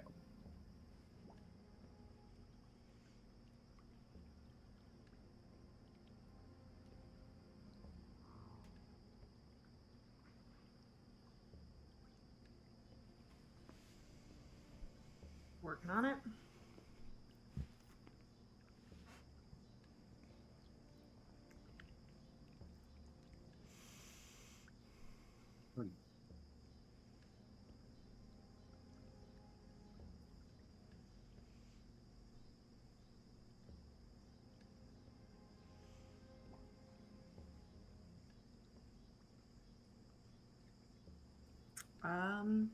I will let you know.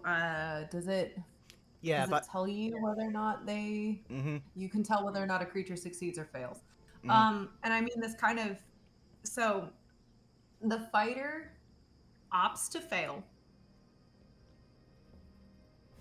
Okay. The mage succeeds, and the ranged attacker also succeeds. Now let's look him. Those two will lie. This one was smart, as he just points to the one that he still got pinned against the wall. Mhm. They'll be like, he'll just look to like Clem and Rosvan and Ophestiel, just be like, alright, can you guys figure out what we should ask them? Because this is way outside of Branson's wheelhouse.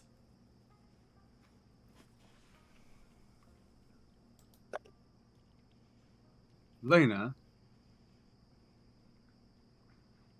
are you sure you wish to be here for this? I'll be fine. So be it. I think it's important that I need to hear some things anyway. But she kind of like just keeps her head down and just kind of like leans up against the tree right here.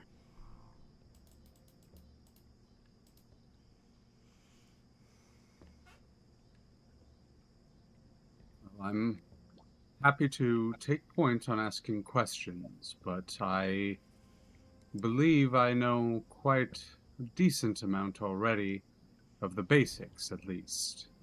Feel like that would be most helpful for you all to learn, but I would be more than happy to assist with engaging in questions and coming up with them, and I will likely have some follow-ups as well.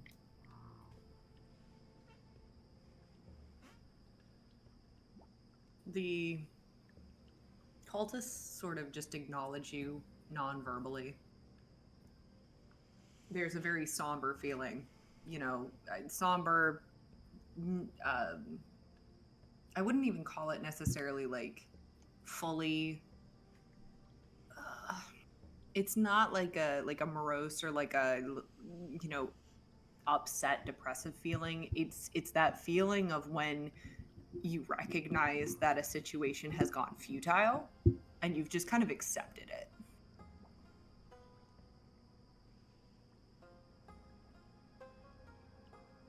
Well, my honorable opponent, and I look at the fighter.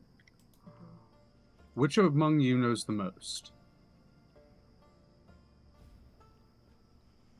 The fighter sort of just kind of looks between the two of them and then looks at you. And you watch, for the first time, they turn their club around.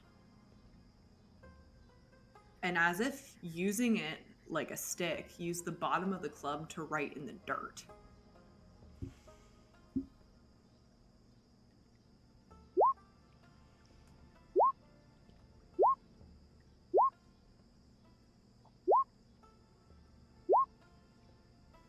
In what way? In what way? Regarding the current operations here in Skull and the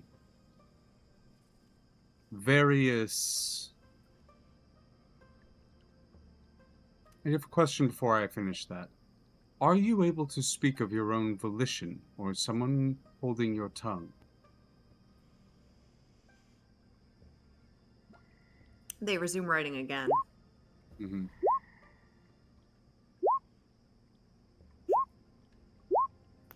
Neither.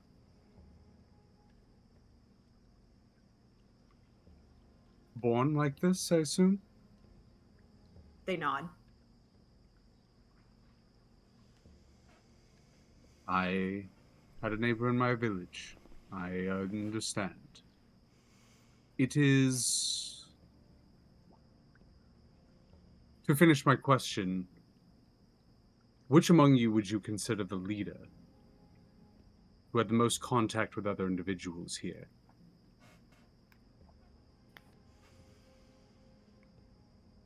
It's at this point that the ranged fighter speaks up. If you are referring to this, gestures to the five of you. We worked together.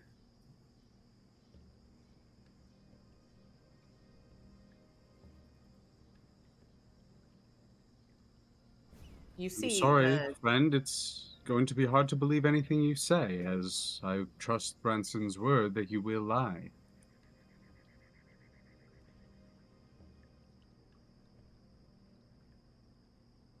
The mage sort of shoots the ranged attacker a dirty look.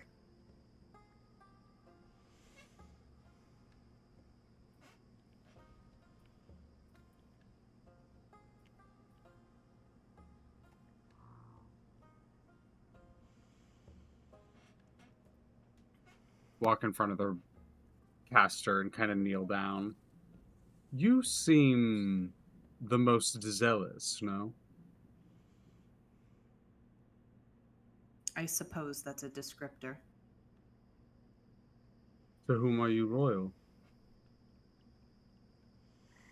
There's a smile on their face. I think you know.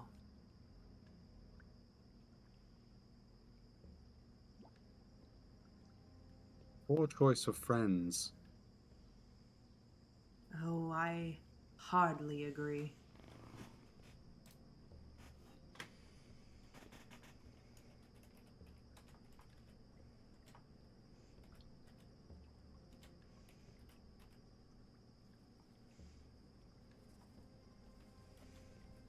I look at the fighter again. Is there somewhere nearby that we can learn more information?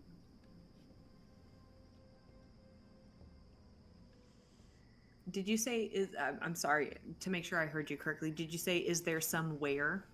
Is there somewhere nearby that we can learn more information? Where?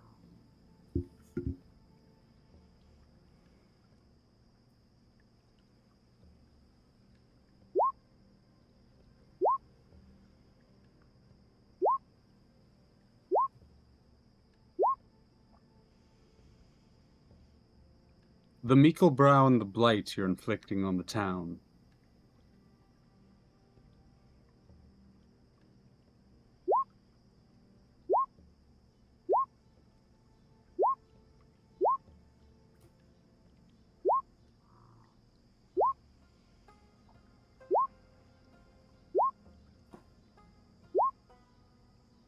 Yes and no. Two different things. Which is closer?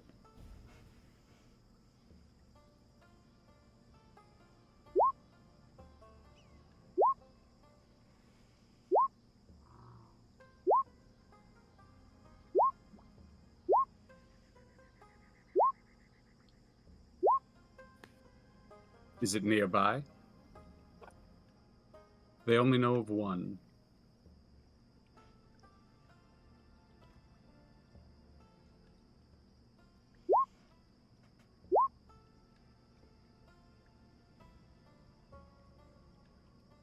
Well, Branson, I believe I have determined where we should next go if our companion here is willing to assist us. Okay, but first I want to ask. Go ahead. I just remembered this. Was it you three who stole the blacksmith's magical whetstone? None of them answer. He's just gonna look at them. Don't lie to me, you're becoming my favorite one. Says nothing. Well, I know it's within 1,000 feet of here at least.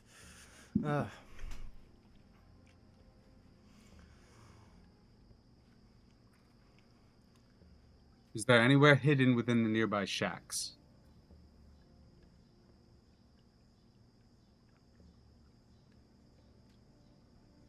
You see a very contemplative look on the fighter, and the fighter looks to the other two.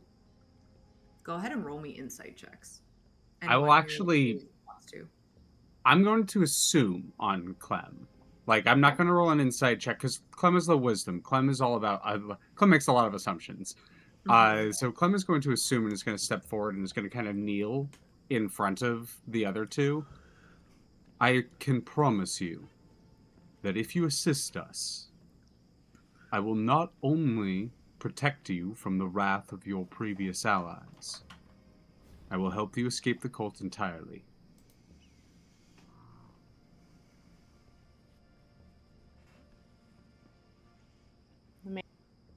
The mage looks to you, and with that same smile, just slowly shakes their head. Oh, I'm not talking to you.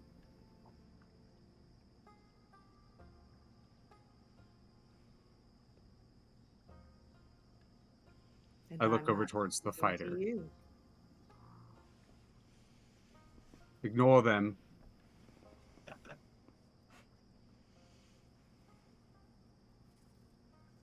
You see the fighter very contemplative, very indecisive.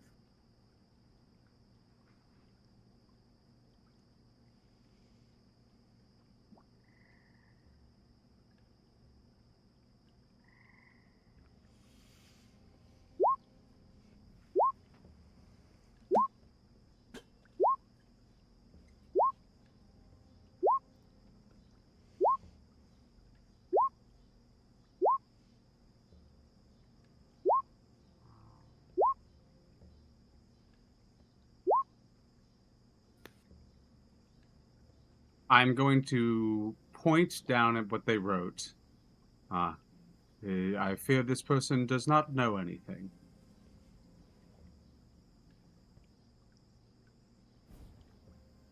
I They're- intentionally are you- pretend. I'm trying to deceive the others that, like, they wrote down nothing, like, of import, and I'm going to try to wipe out there are many things hidden.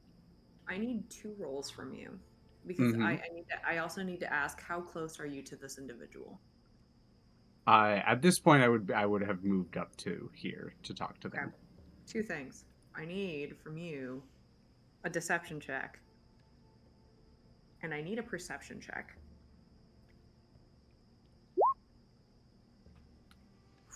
Oh yes, nothing of use here.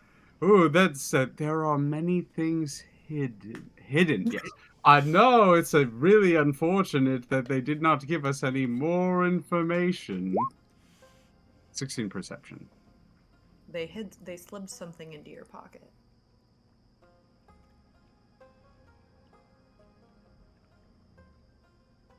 I'm about to reveal it to you now. Give me just a second.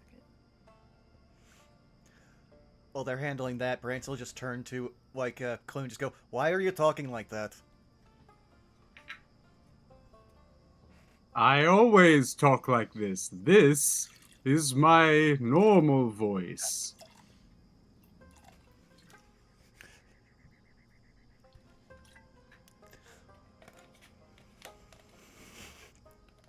Sorry, I didn't have anything better than that. Right, no, you're fine. I just like, what do you mean? I think if you don't have any more questions, our time here might be done, says the mage. To be fair, I am the only one who has spoken now.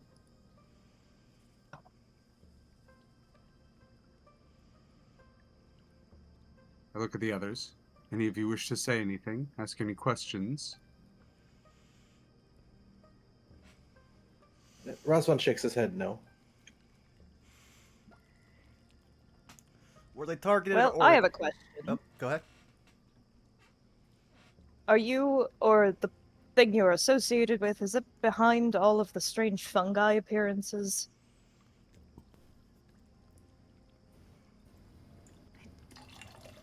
The ranger sort of makes eye contact with you, Ephestiel. Roll me an insight check. Okay. 15? Gonna roll a deception, but not towards you. Amazing. They raise their eyebrows as if answering you non-verbally.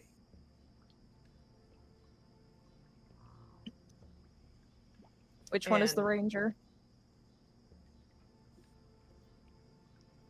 This one. Okay. He's gonna walk up to him and kind of kneel down. And kind of give him a look. If you know He's gonna something, invite you you. should talk. To that, He sort of clears his throat and says, "There are many things known," and then kind of gives you like a side-eye look. But not their names.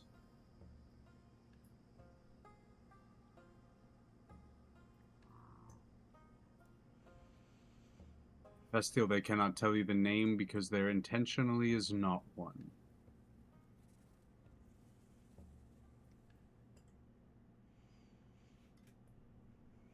Well, I wasn't asking about a name, I'm asking about why.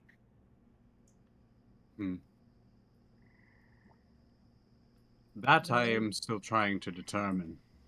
Mage speaks up. I know you're not referring to me because you don't trust me. That's fine. You don't need to. Not that I trust you anyway. And the fact that you already know as much as you do will only reap consequences. And, of course, we already know how much you're digging your nose into. In fact, the fact that you have chosen to ignore certain invitations tells us a lot about your stance to begin with. You didn't ask me, but my companions here know the consequence of speaking out of turn. And I, if I am bold enough to say so, believe that my companions here to be cowards. We all become the dirt one day. And when all becomes dirt, names will be pointless.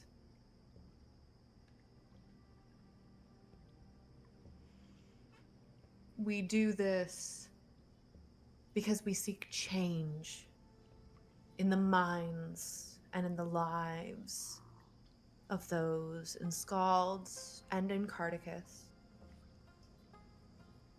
Because things don't have to be this way. But what would a group of outsiders know the ins and outs of Cardicus?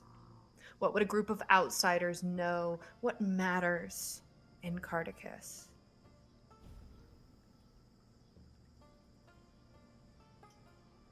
You're nothing more than passers-by. We've heard your talks. We've seen your movements. And so what does it matter to you what we do with our land and our soil and our water? Oh, druid of yonder.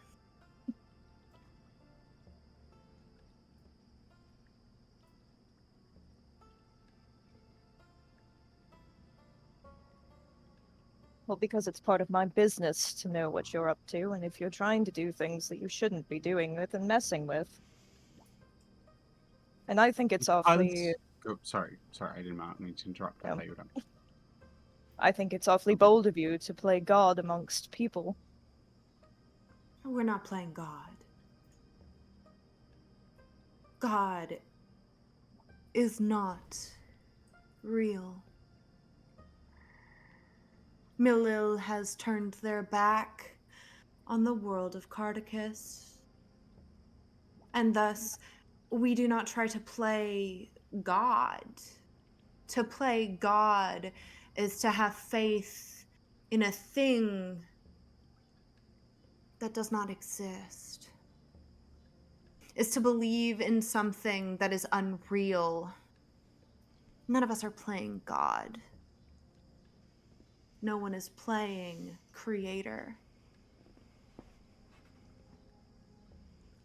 Only destroyers. You wanted to know why they're here. People from outside of our lands. That is for the mists to decide. And for you to think that you have more say over these lands than those that made them, then you are more fool than I thought. These people are here because I asked them to be, and I am more Cardicus than you will ever be. It's in my blood, it's in my people. They are here to help.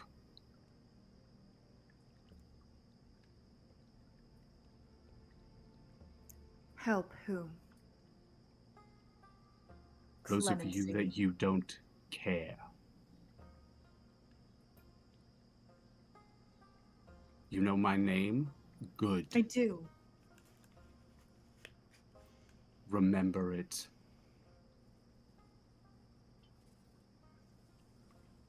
Believe me, Minister, it's hard to forget.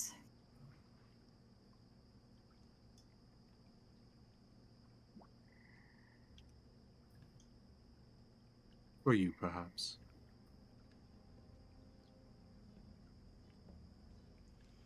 But then again, what is a name when ages go by?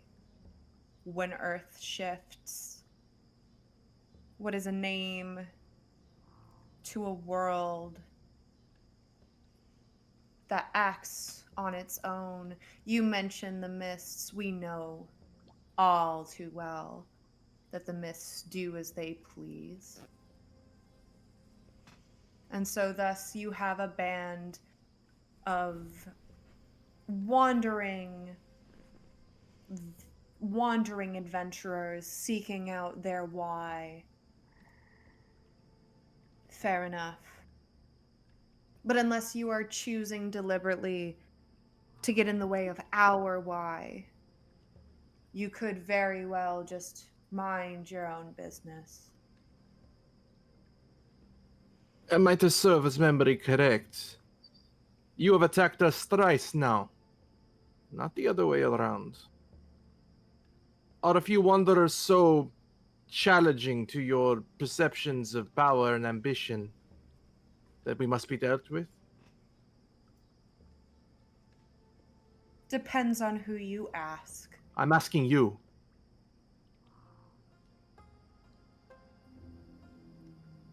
You could just say that we're following orders.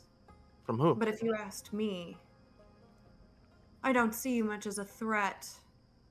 Simply misguided. Again, you're wanderers, wandering into places where you shouldn't be. And if you understood the boundary lines, the lanes, the woven paths, Then explain it to us rather than dancing around in circles. you were offered a deal. And you chose to ignore. You chose to ignore the invitation of collaboration. You chose to ignore it. And as a result, are getting exactly the consequences that were promised. Can you truly be mad? Or was it a failure to communicate by those who are from here? Last I checked, if I invited a stranger into my home, protection from the storm, I wouldn't try to kill them if I was declined.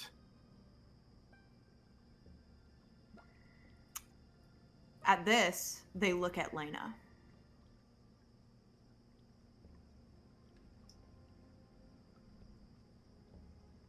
We offered you protection from what's coming.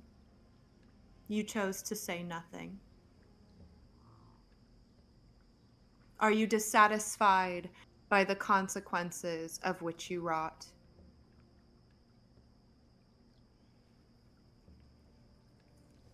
For a small time, she doesn't say anything. Though we'll eventually raise her head slightly and say, I just wanted to find people that understood me better. And look at what y'all did to me. You were approached by the Old One, who offered you an ultimatum and asked you to respond, of which you did not. And you were told what the consequences would be: a failure to comply. We're here. Congratulations, your consequences. Lena, Lena, what is he talking about? I don't think I told you this, Clem. I know I told the rest of the party.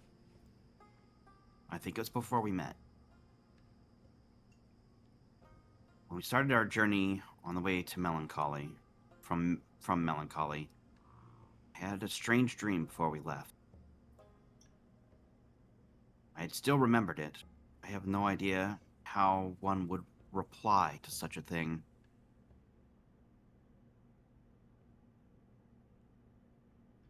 I remember the dream with what I think was an old man in a chair, and I sat across from them.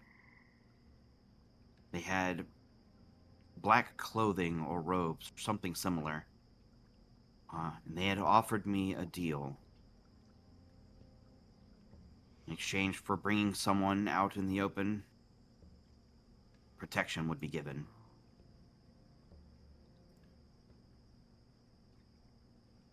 I had no idea how to redress this individual,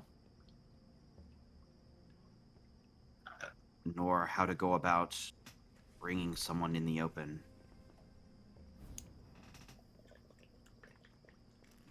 I hadn't forgotten.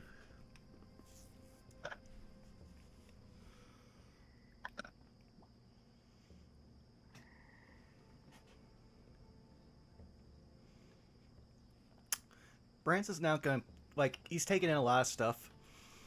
So he's just gonna step right here, Slav squat down to this guy. Now, I've been listening to you talk for a while now. About how we are foolish outsiders who made the wrong choice when offered one. At which point he's then going to grab him by his shirt, not his neck, but still lift him off the ground. Take him right over to here, where Clem was at the start, and point to the unearthed bodies. What choice were they given? Who did they offend? They are Carthagen! What's your excuse? That I didn't put them here.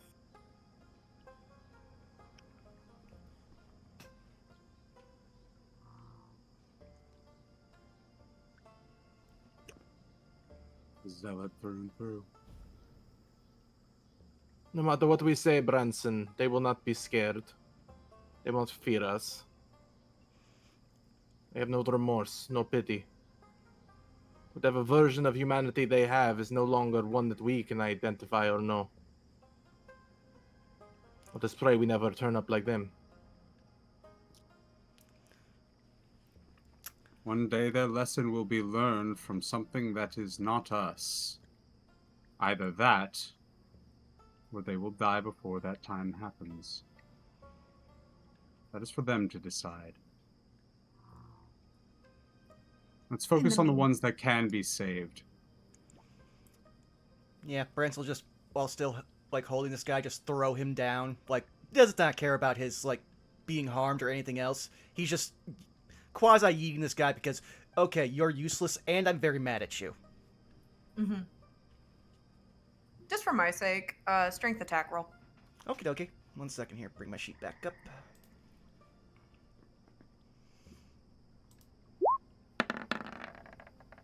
That's a save. That's a save. Save. Okay. Yeah, there we go. There's 10. 12. They hit the ground and are knocked out. They're not dead, but they're knocked out. Brance has gone to a lot of trouble not to kill anyone today, okay? He knows no one's going to actually pat him on the back for it, but he's trying. But he'll just be like, at least now we'll be quiet. Rasvan will look towards the other one. Tend to your wounded. I'm not certain if we will meet again. Wait. Are you sure they're out? Clem, go What? check. Sure. I'm going to walk over. I'm gonna put my finger to their neck, read a pulse. Medicine check. I put my hand in front of their mouth. Yeah, medicine check. With advantage. Oh, yay. I'm so good at this. 6.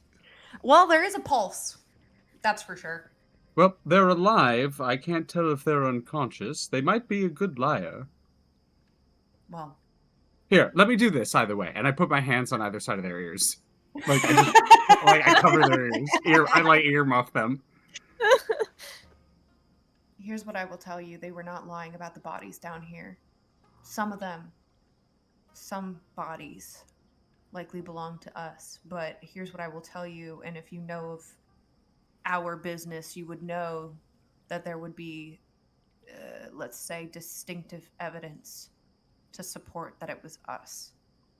I could not tell you who has left these bodies under these bushes, but I can tell you that the bushes feed on these bodies. Whoever was here before us or uses it when we're not here, as these shacks, I mean, they don't belong to anyone. So whoever is not here when we're here and uses them when we're not, someone else is responsible. But I can tell you,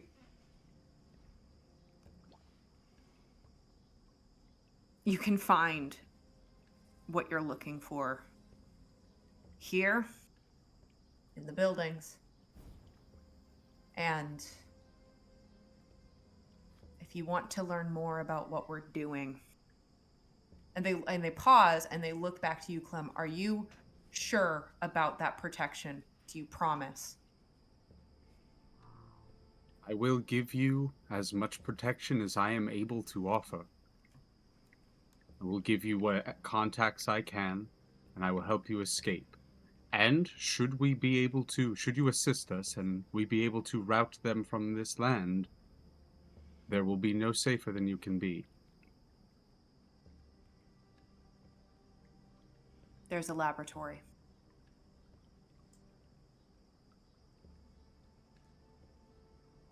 Seek out the laboratory and you will get more answers. Us, gestures to the three of them, are not allowed in. But we were given insight as per people above us that if we ever, for whatever reason, needed to go inside the cave, we were handed some sort of, I don't know, a passcode, maybe. I'm gonna be real, I can't read it myself, I don't understand it. But we were handed some kind of clue as to how to navigate the system. I don't know if it's like a passcode. I've never been there. Code with lines. They shrug. Appreciate Thank you for your candor. Which one of you held the note? Among us, there might be someone who can read.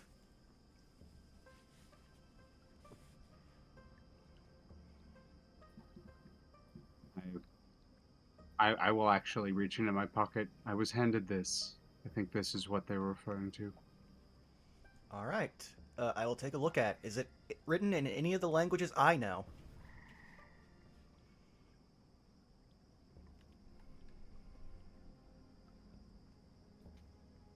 Oh.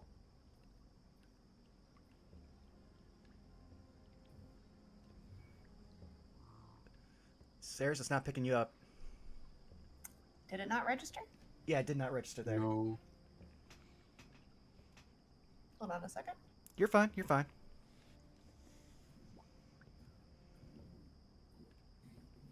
Oh, wow. Okie dokie.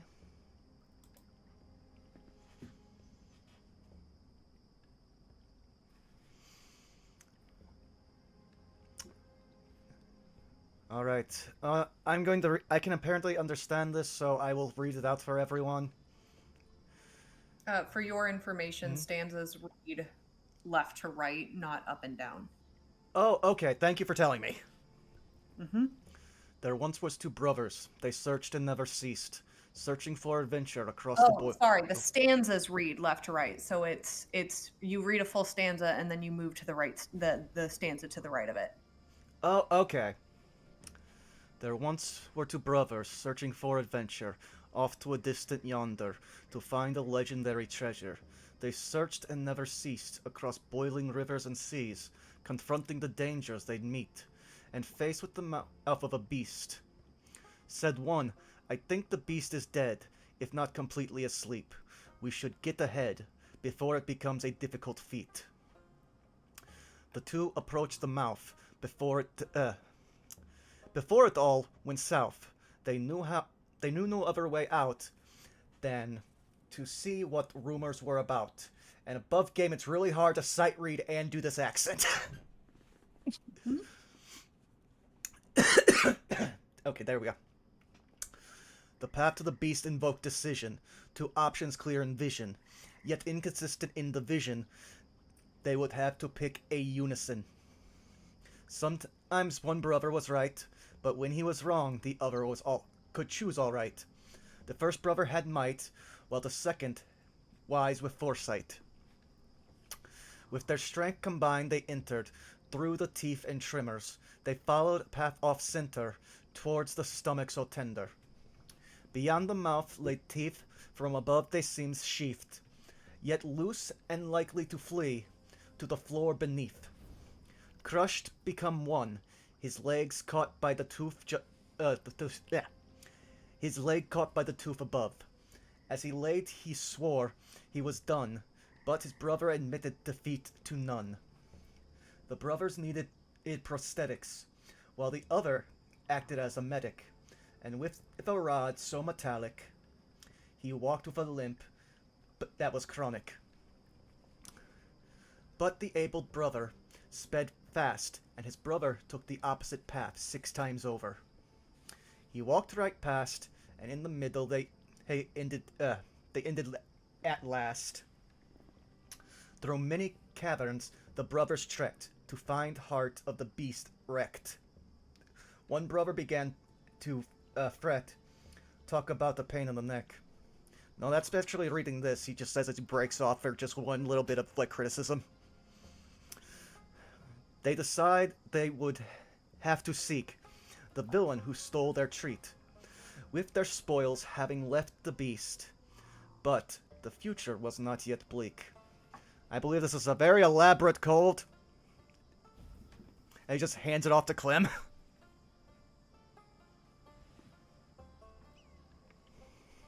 Why does everything have to be a fucking song here?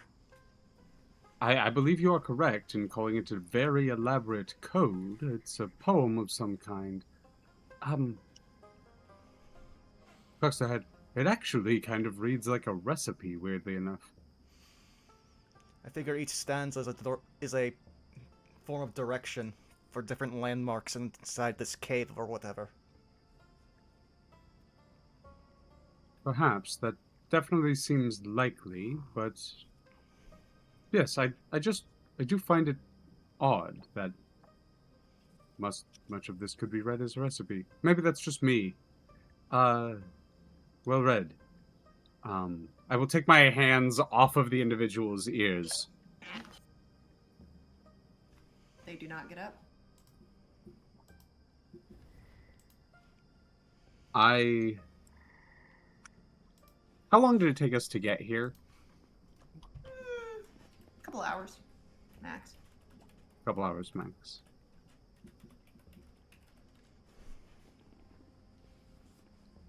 I look at the rest of the group. I believe we should rest, but I need to get these individuals to safety. If they have done what it is that it seems like they have done, they are in about as much danger as Lena and I. And by that I mean quite significant danger. I must find a way to get them to some form of safety. Meaning I have to use some of my contacts in the city. I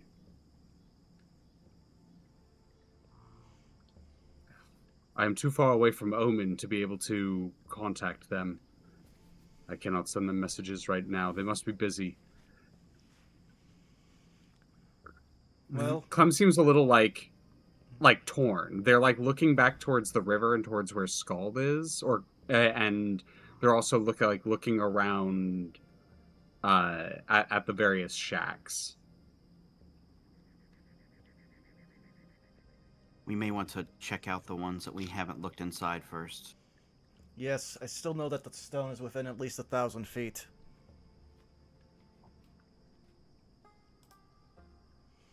Alright, I will check this one if anyone wants to check the one far over there. I think that one's the better bet because... Were you directed to that one in the heat of the fight by the one with the magic? It seemed like it. He's just looking down to the ranger. There's a slow nod. Alright, thank you. At which point then he'll change his mind, start heading over here. Does Branson still have the note? He handed it off to Clem. But if Yeah, he... Clem's just kind of holding it offhanded. Rosmond will just be kind of staring at that note blankly. I will notice it and kind of hold it out towards you. Kind of shaking his head, realizing that he's just staring. He'll get up from his position and motion to take it. Please feel free. Before heading back towards the tree and just kind of sitting down against the trunk. If anything, the poet should analyze the poem. Forgive me if this was already spoken. My mind is... It was kind of, but I always feel as though a reread is helpful. Would you mind? Your oration is beautiful. That's very kind of you. No, I more mean... I do not know if it was already discussed, but is there a way that we can at least uproot these kind of gestures towards the overgrowths? I look at Hephaestion. Plants seem to be your area of expertise. Well, normally the answer is yes, but I kind of expended the last of my energy on the fight. Yes, I as well. I will need to rest at some point. Perhaps... I could... Can we remove them without magic? That seems more like a Branson activity than a me activity. I would like Clem to roll me a history check. With advantage. Happily. I do know that there is some... How to put it? There is some... Oh, that's why my window's open. That's why you might have heard the ice cream truck earlier. I know there is some myth or rumor when it comes to Mikkelbrow. 18. You would know just from the history of Scald and things that you've like noticed, heard, seen. This is the only area in Scald that is flourishing with Mikkelbrow. And this is where many people will come to harvest Mikkelbrow. The random during the harvest time, during actual time to do berry picking, you would actually know that berry picking is a annual sort of, I wouldn't call it festival in a formal sense, but almost like a festival sort of thing, that children in particular will come with big baskets, as well as, anyone who has, for example, like a distillery, right? Which you would know that there are a couple inns and a couple taverns, right? Anyone who Mikkelbrow has, Mikkelberry has multiple uses. Mikkelbrow being the drink. Yeah. That, right. So Mikkelberry harvests are like a big thing for especially the common folk and for folks who use it for, recipes and whatnot. It is a tradition.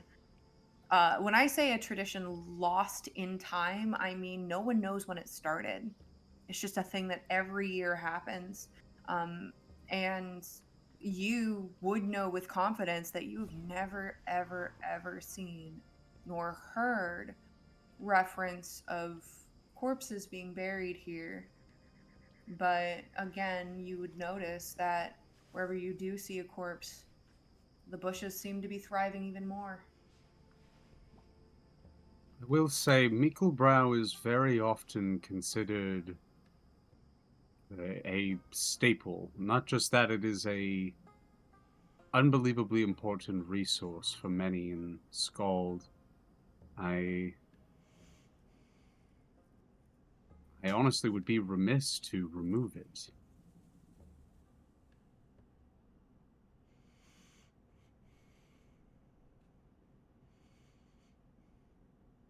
It's a very common tradition, at least in some areas of Scarticus, to, well, feed your dead to your garden.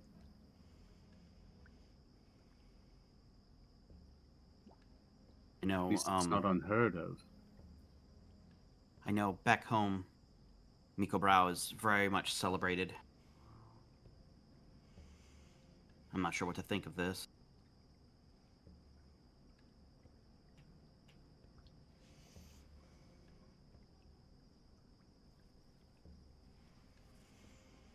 Out of curiosity, down here below where I pinned the cultist to the tree here, was I able to see what looks like a hollow tree over here?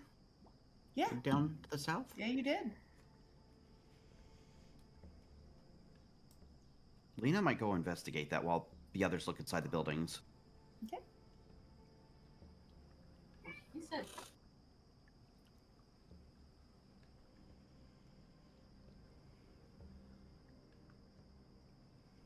I'll go ahead and put my token over nearby it.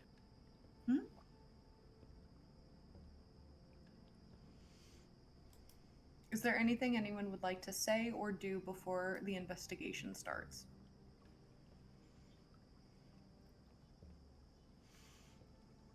Actually, Branson will yell back, "Should we put out the fire? Because that's how I plan to deal with it." I'm not one to tell you what your volition is, but I would. Okay, Branson will hear that, and he'll just thaumaturgy put out the active fire.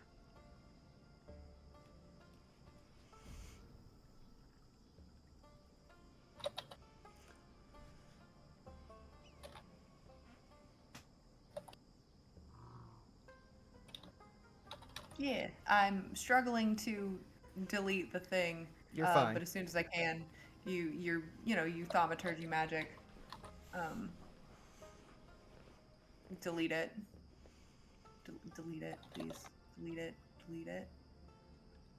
It's gone. You're gonna have to use. There we go. There it goes. Yeah, it fizzles out. It's smoking, sending pretty strong smoke signals. Also, like, if any of you have ever smelled like smoked berry, it smells like smoked berry.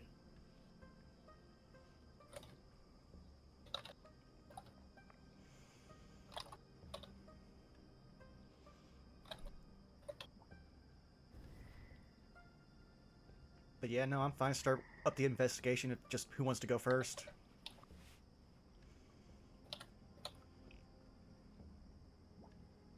I will keep an eye on the individuals primarily. I will probably talk to the two cultists that we have and Okay. start figuring out some plans of keeping them safe, that kind of thing. Sure thing. Ephestiel, are you sticking around, or are you planning to investigate something?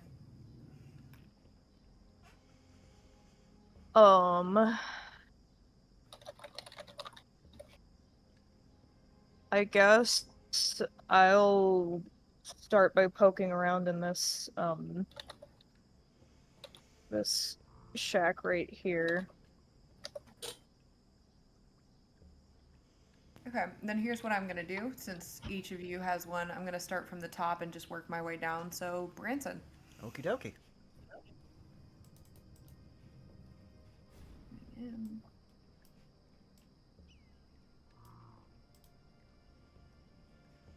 The door seems to be, you can still open it for sure. But the door you notice seems to be very flush to the area. It doesn't seem to have the same kind of wear and tear that you saw in the other two from last session, which you find particular. But as you open the door,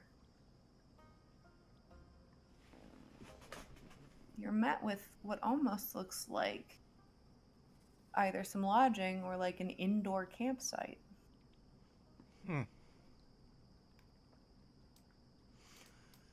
He will venture in, and can I start with an investigation check to see, like, if anything seems out of place or if the stone is, like, there? Sure. Thank you.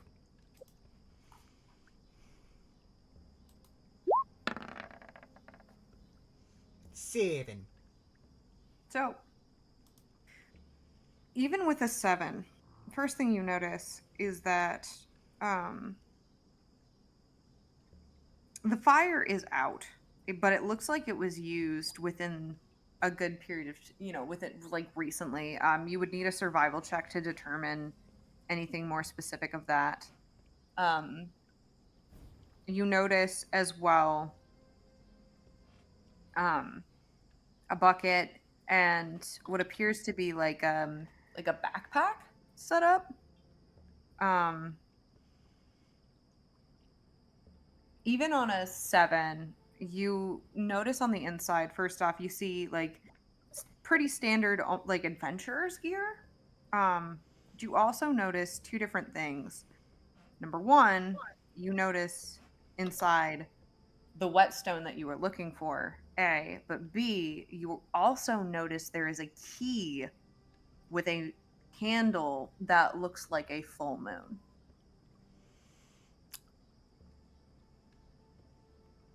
Why do they always make it so easy to find out when things are important? I will never understand cultists, but that's because I have actual sense. He is muttering to himself as he's walking out and heading back towards the group, so you can go with whoever you want next. Oh, wait a second, that'd be Ophastiel, yeah. I was going to say, is there anything else you want to investigate? The bed is in shambles. There are also 2 sets of cabinets in there. Right now, like, the priority is, like, just trying to get this stone back, and then figuring out who is actually behind this, and who now wants to kill them, besides the Blood Moon Guild. Okay. Sure thing. You leave the cabinets unexplored. Vestial. You wander around a little bit, noting that, so first off, it strikes you odd.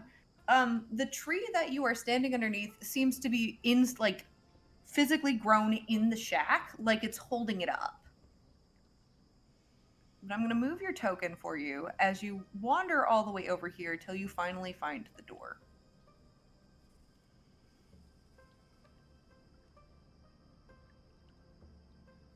The door, as you note it, is splintered, and it's hanging at a bit of a weird angle.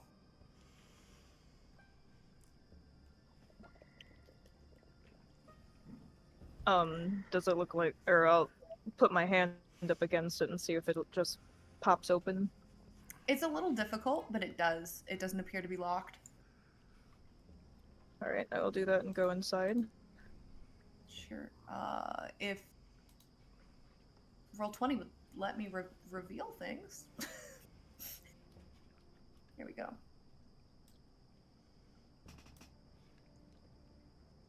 Sure thing. You open the door and you are met with air full of spores. I'm going to need a Constitution saving throw from you. A 12. You unfortunately find the spores to be a bit noxious, and for the time being, you are under the status of poisoned. However, you also note that it smells very, very jank in here, as you notice, and I'm sure you already have, the rotted skeleton that appears to be pinned to the wall. Pinned, but not with any metal, not with any knives, with the mushrooms growing out of the shack and growing out of the body.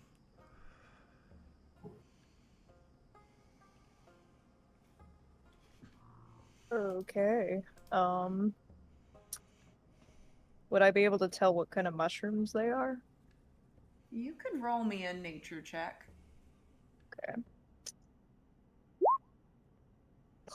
That's in that one. This makes a lot of sense. You don't recognize them at all. Yeah. You feel like they seem a little familiar to you, but you can't quite fully place it. They're certainly not native, like anything that you've seen at home, but you aren't quite sure. You can't place it if you've seen them here before or not. But you're not thinking so.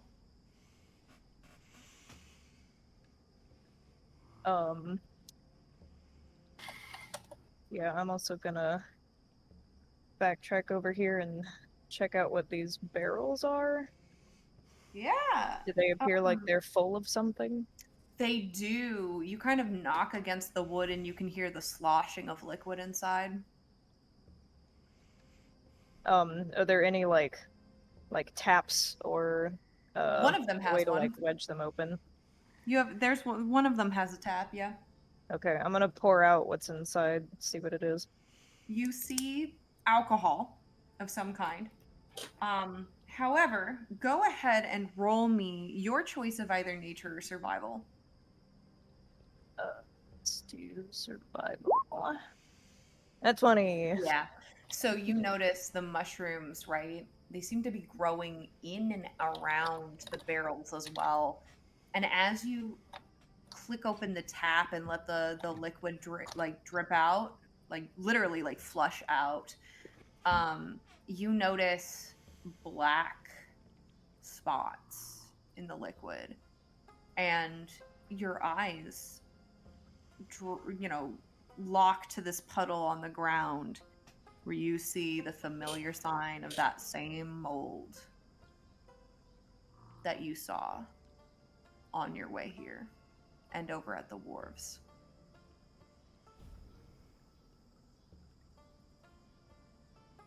Are they just like in little traces? It looks like these barrels are like fully contaminated. Is the wood of the barrel looking compromised at all? A little, because of the mushrooms growing out of them. Okay.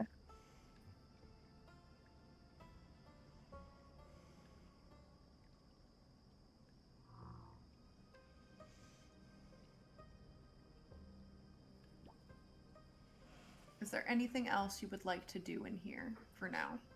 For now, no. Okay. Lena, Hello. it's not hard to see inside.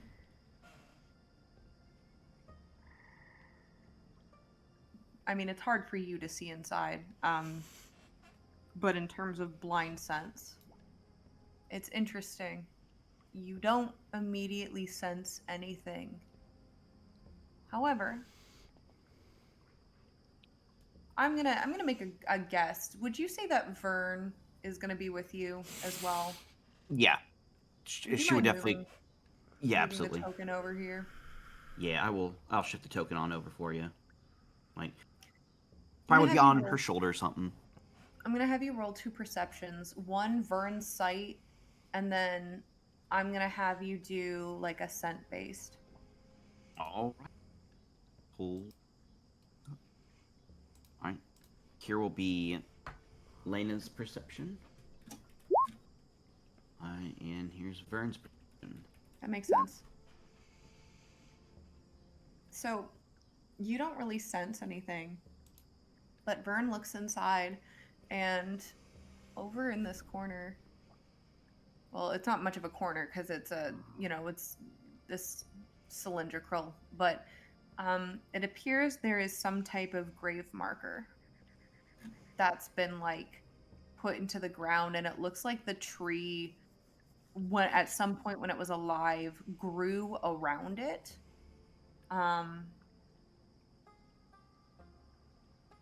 But it still seems to be intact.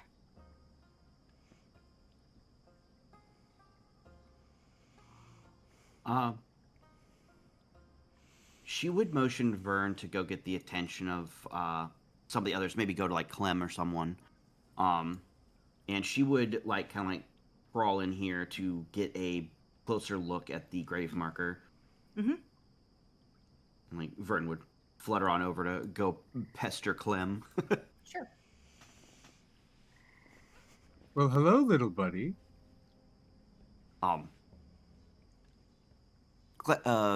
Vern would probably like be like landing near you and then like kind of like tugging on like. Oh, do you want some bird seed? Here you go. I don't Takes know. like a solid like 30 seconds before like, oh, do you need something? Oh, okay, yeah. Do you need something, Lena? Yes, I found something in the tree over here. I think it's a grave. I think this whole town's a grave. I will come take a look, though. Keep an eye on your friend, I say to the archer. Yeah. Lena would probably be like halfway in this giant tree already. Yeah. Yeah. And as Lena, as you get closer, something that you start to notice that Vern maybe didn't see, like too well, is the fact that it appears that there are flowers blooming at the base, and only at the base of this grave. Oh. They are not Meekleberry.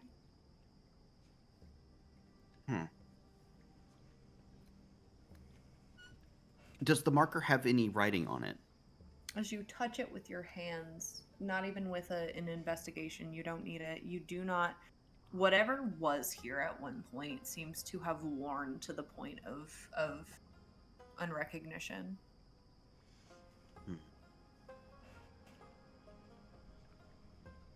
I think something ancient is here.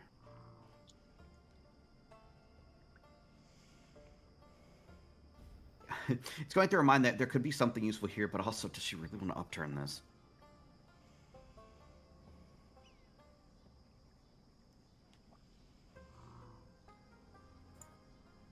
Yeah. Does Clem head down there? I would follow. Yes, sorry. You're good. No, you're good. Do I'm so just on. I can checking. do so on map as well. Yep.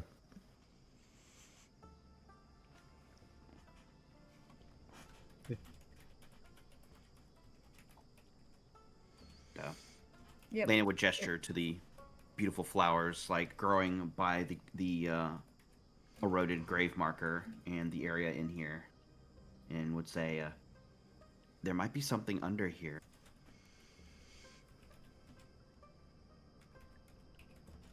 I'll kind of look around. How clear is it that this is like a grave? Oh, it's like pretty solid. It's you ever see those like wooden planks that have deliberately been carved to look like it? Even if there is something useful, I myself would not feel comfortable unearthing it. I will not stop you if you wish to, but I will not do it myself.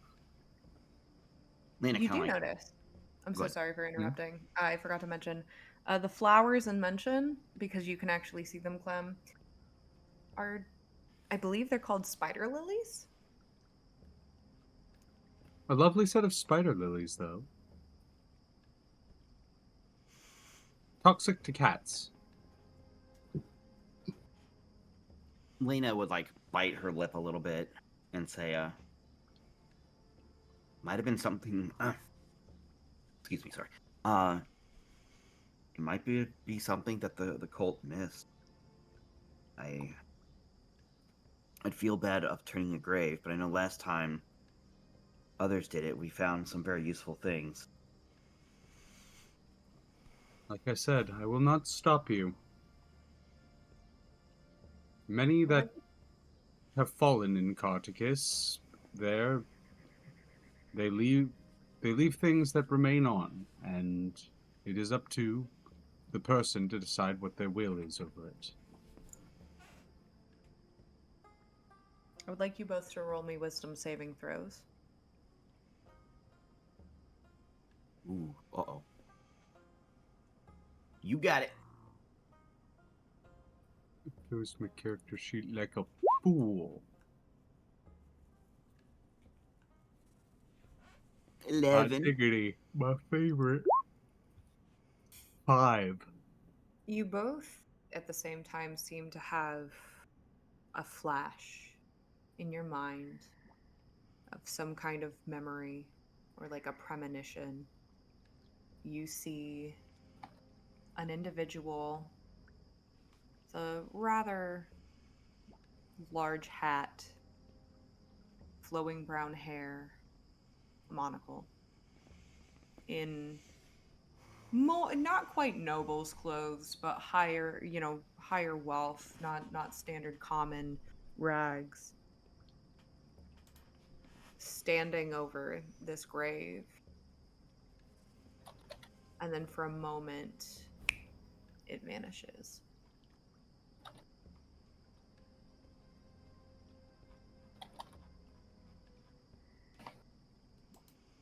I got a strange premonition just now. You as well.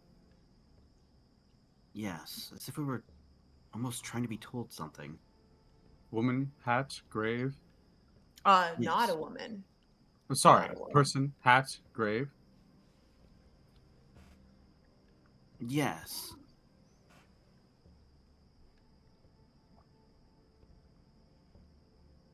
I don't Experience the same. think that was coincidence. I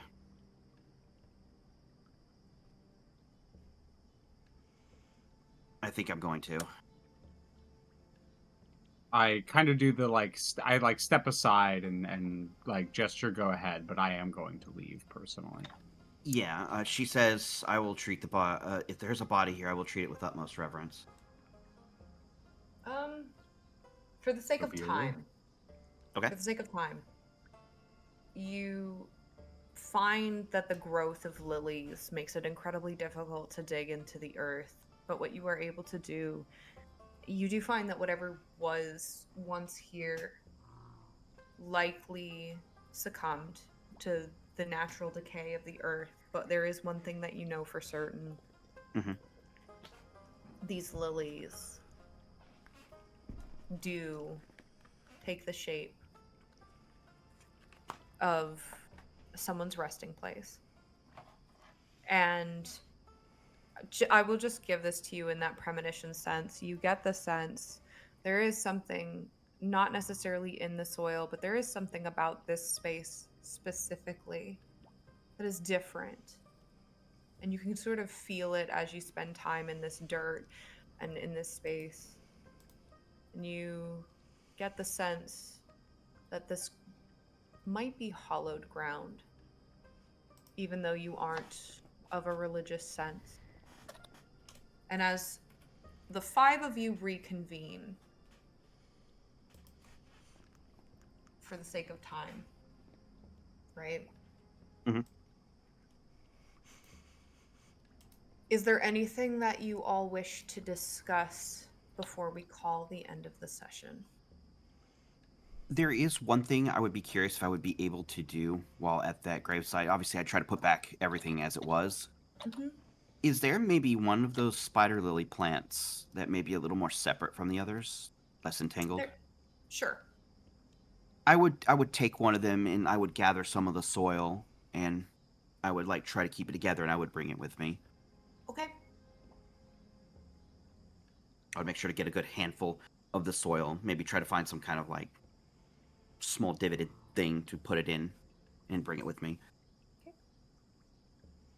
And with a mental note that observations were made and had not yet been shared, we will resume next session, reconvening and elaborating and discussing what all was found and what the next steps are.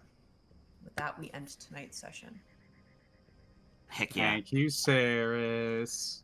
It was this was a good one. fun.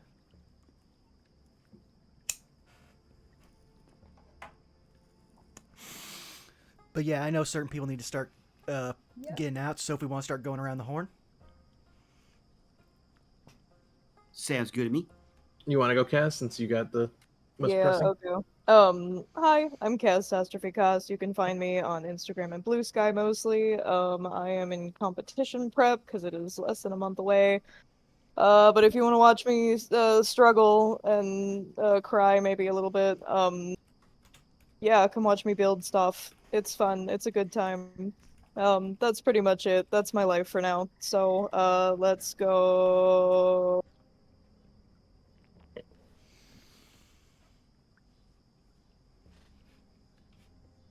Where are we going? Anyone know? On an adventure. I cut you off right there. Yeah, it cut you off right before you said who you're going to. Oh, I just said adventure. Oh. Okay. We're going on an adventure. I'll go ahead and go. You can find me all at Tixdixel all over the internet. Tomorrow, some more Deltarune with the lovely Leah and other friends. We got more Cazador's Guide to the Cosmos on Friday with Leah and Zan here over on Distortion Devil's channel. And then we're back here on Saturday for No Love War Extra. And again back here on Sunday for a special one-shot adventure. That's me. I'm passing the skull to Zan. Hey, that's me. I got a lot going on this week. Hopefully the internet will be fixed by then. If you want to see what I'm up to, check out my Blue Sky as Endless Grim. That's it for me. So I will throw it towards Leah. It's Mia. Hi, I'm Leah. I do things. You heard the things I'm doing mostly with Saris because I'm doing a lot of my things with Saris because Saris is awesome. Deltarune, rotating TTRPGs. Those are Monday, Tuesday. Then I'm doing things on Connor's channel and here. That's me. Skilly. It's me. I'm the coolest, not because I'm the last that has to be chosen. I'm Scaly Alpha. I can be found under the same monikers at Twitch and Blue Sky. Packed week. Gonna be hanging over on Leah's channel for the Deltarune. Gonna be playing Void Stranger. 2 collabs of Abiotic Factor. Paper Mario D&D on Thursday, and Minecraft SMP, I think, later in the week. Also doing Dredge with Moth again on Saturday. And that's me. I'll pass it over to Vaughn. Hi, you've already found me here at twitch.tv/BurnoutVaughn. You can find me on Blue Sky and YouTube at Burnout Vaughn and over on Patreon, Burnout's Bar. Yeah, slightly packed week this week. Monday with Leah for Deltarune. Thursday for the second to last session of Pack Tactics for this year. Then Saturday we do have No Love War Extra where you get to watch us suffer. And then we get to play another game for a nice little one-shot for next Sunday. So keep an eye out for all those. And I see Connor's going, so we'll just throw this party right on down to him while he's playing the Fallouts. What should our raid message be? Hmm.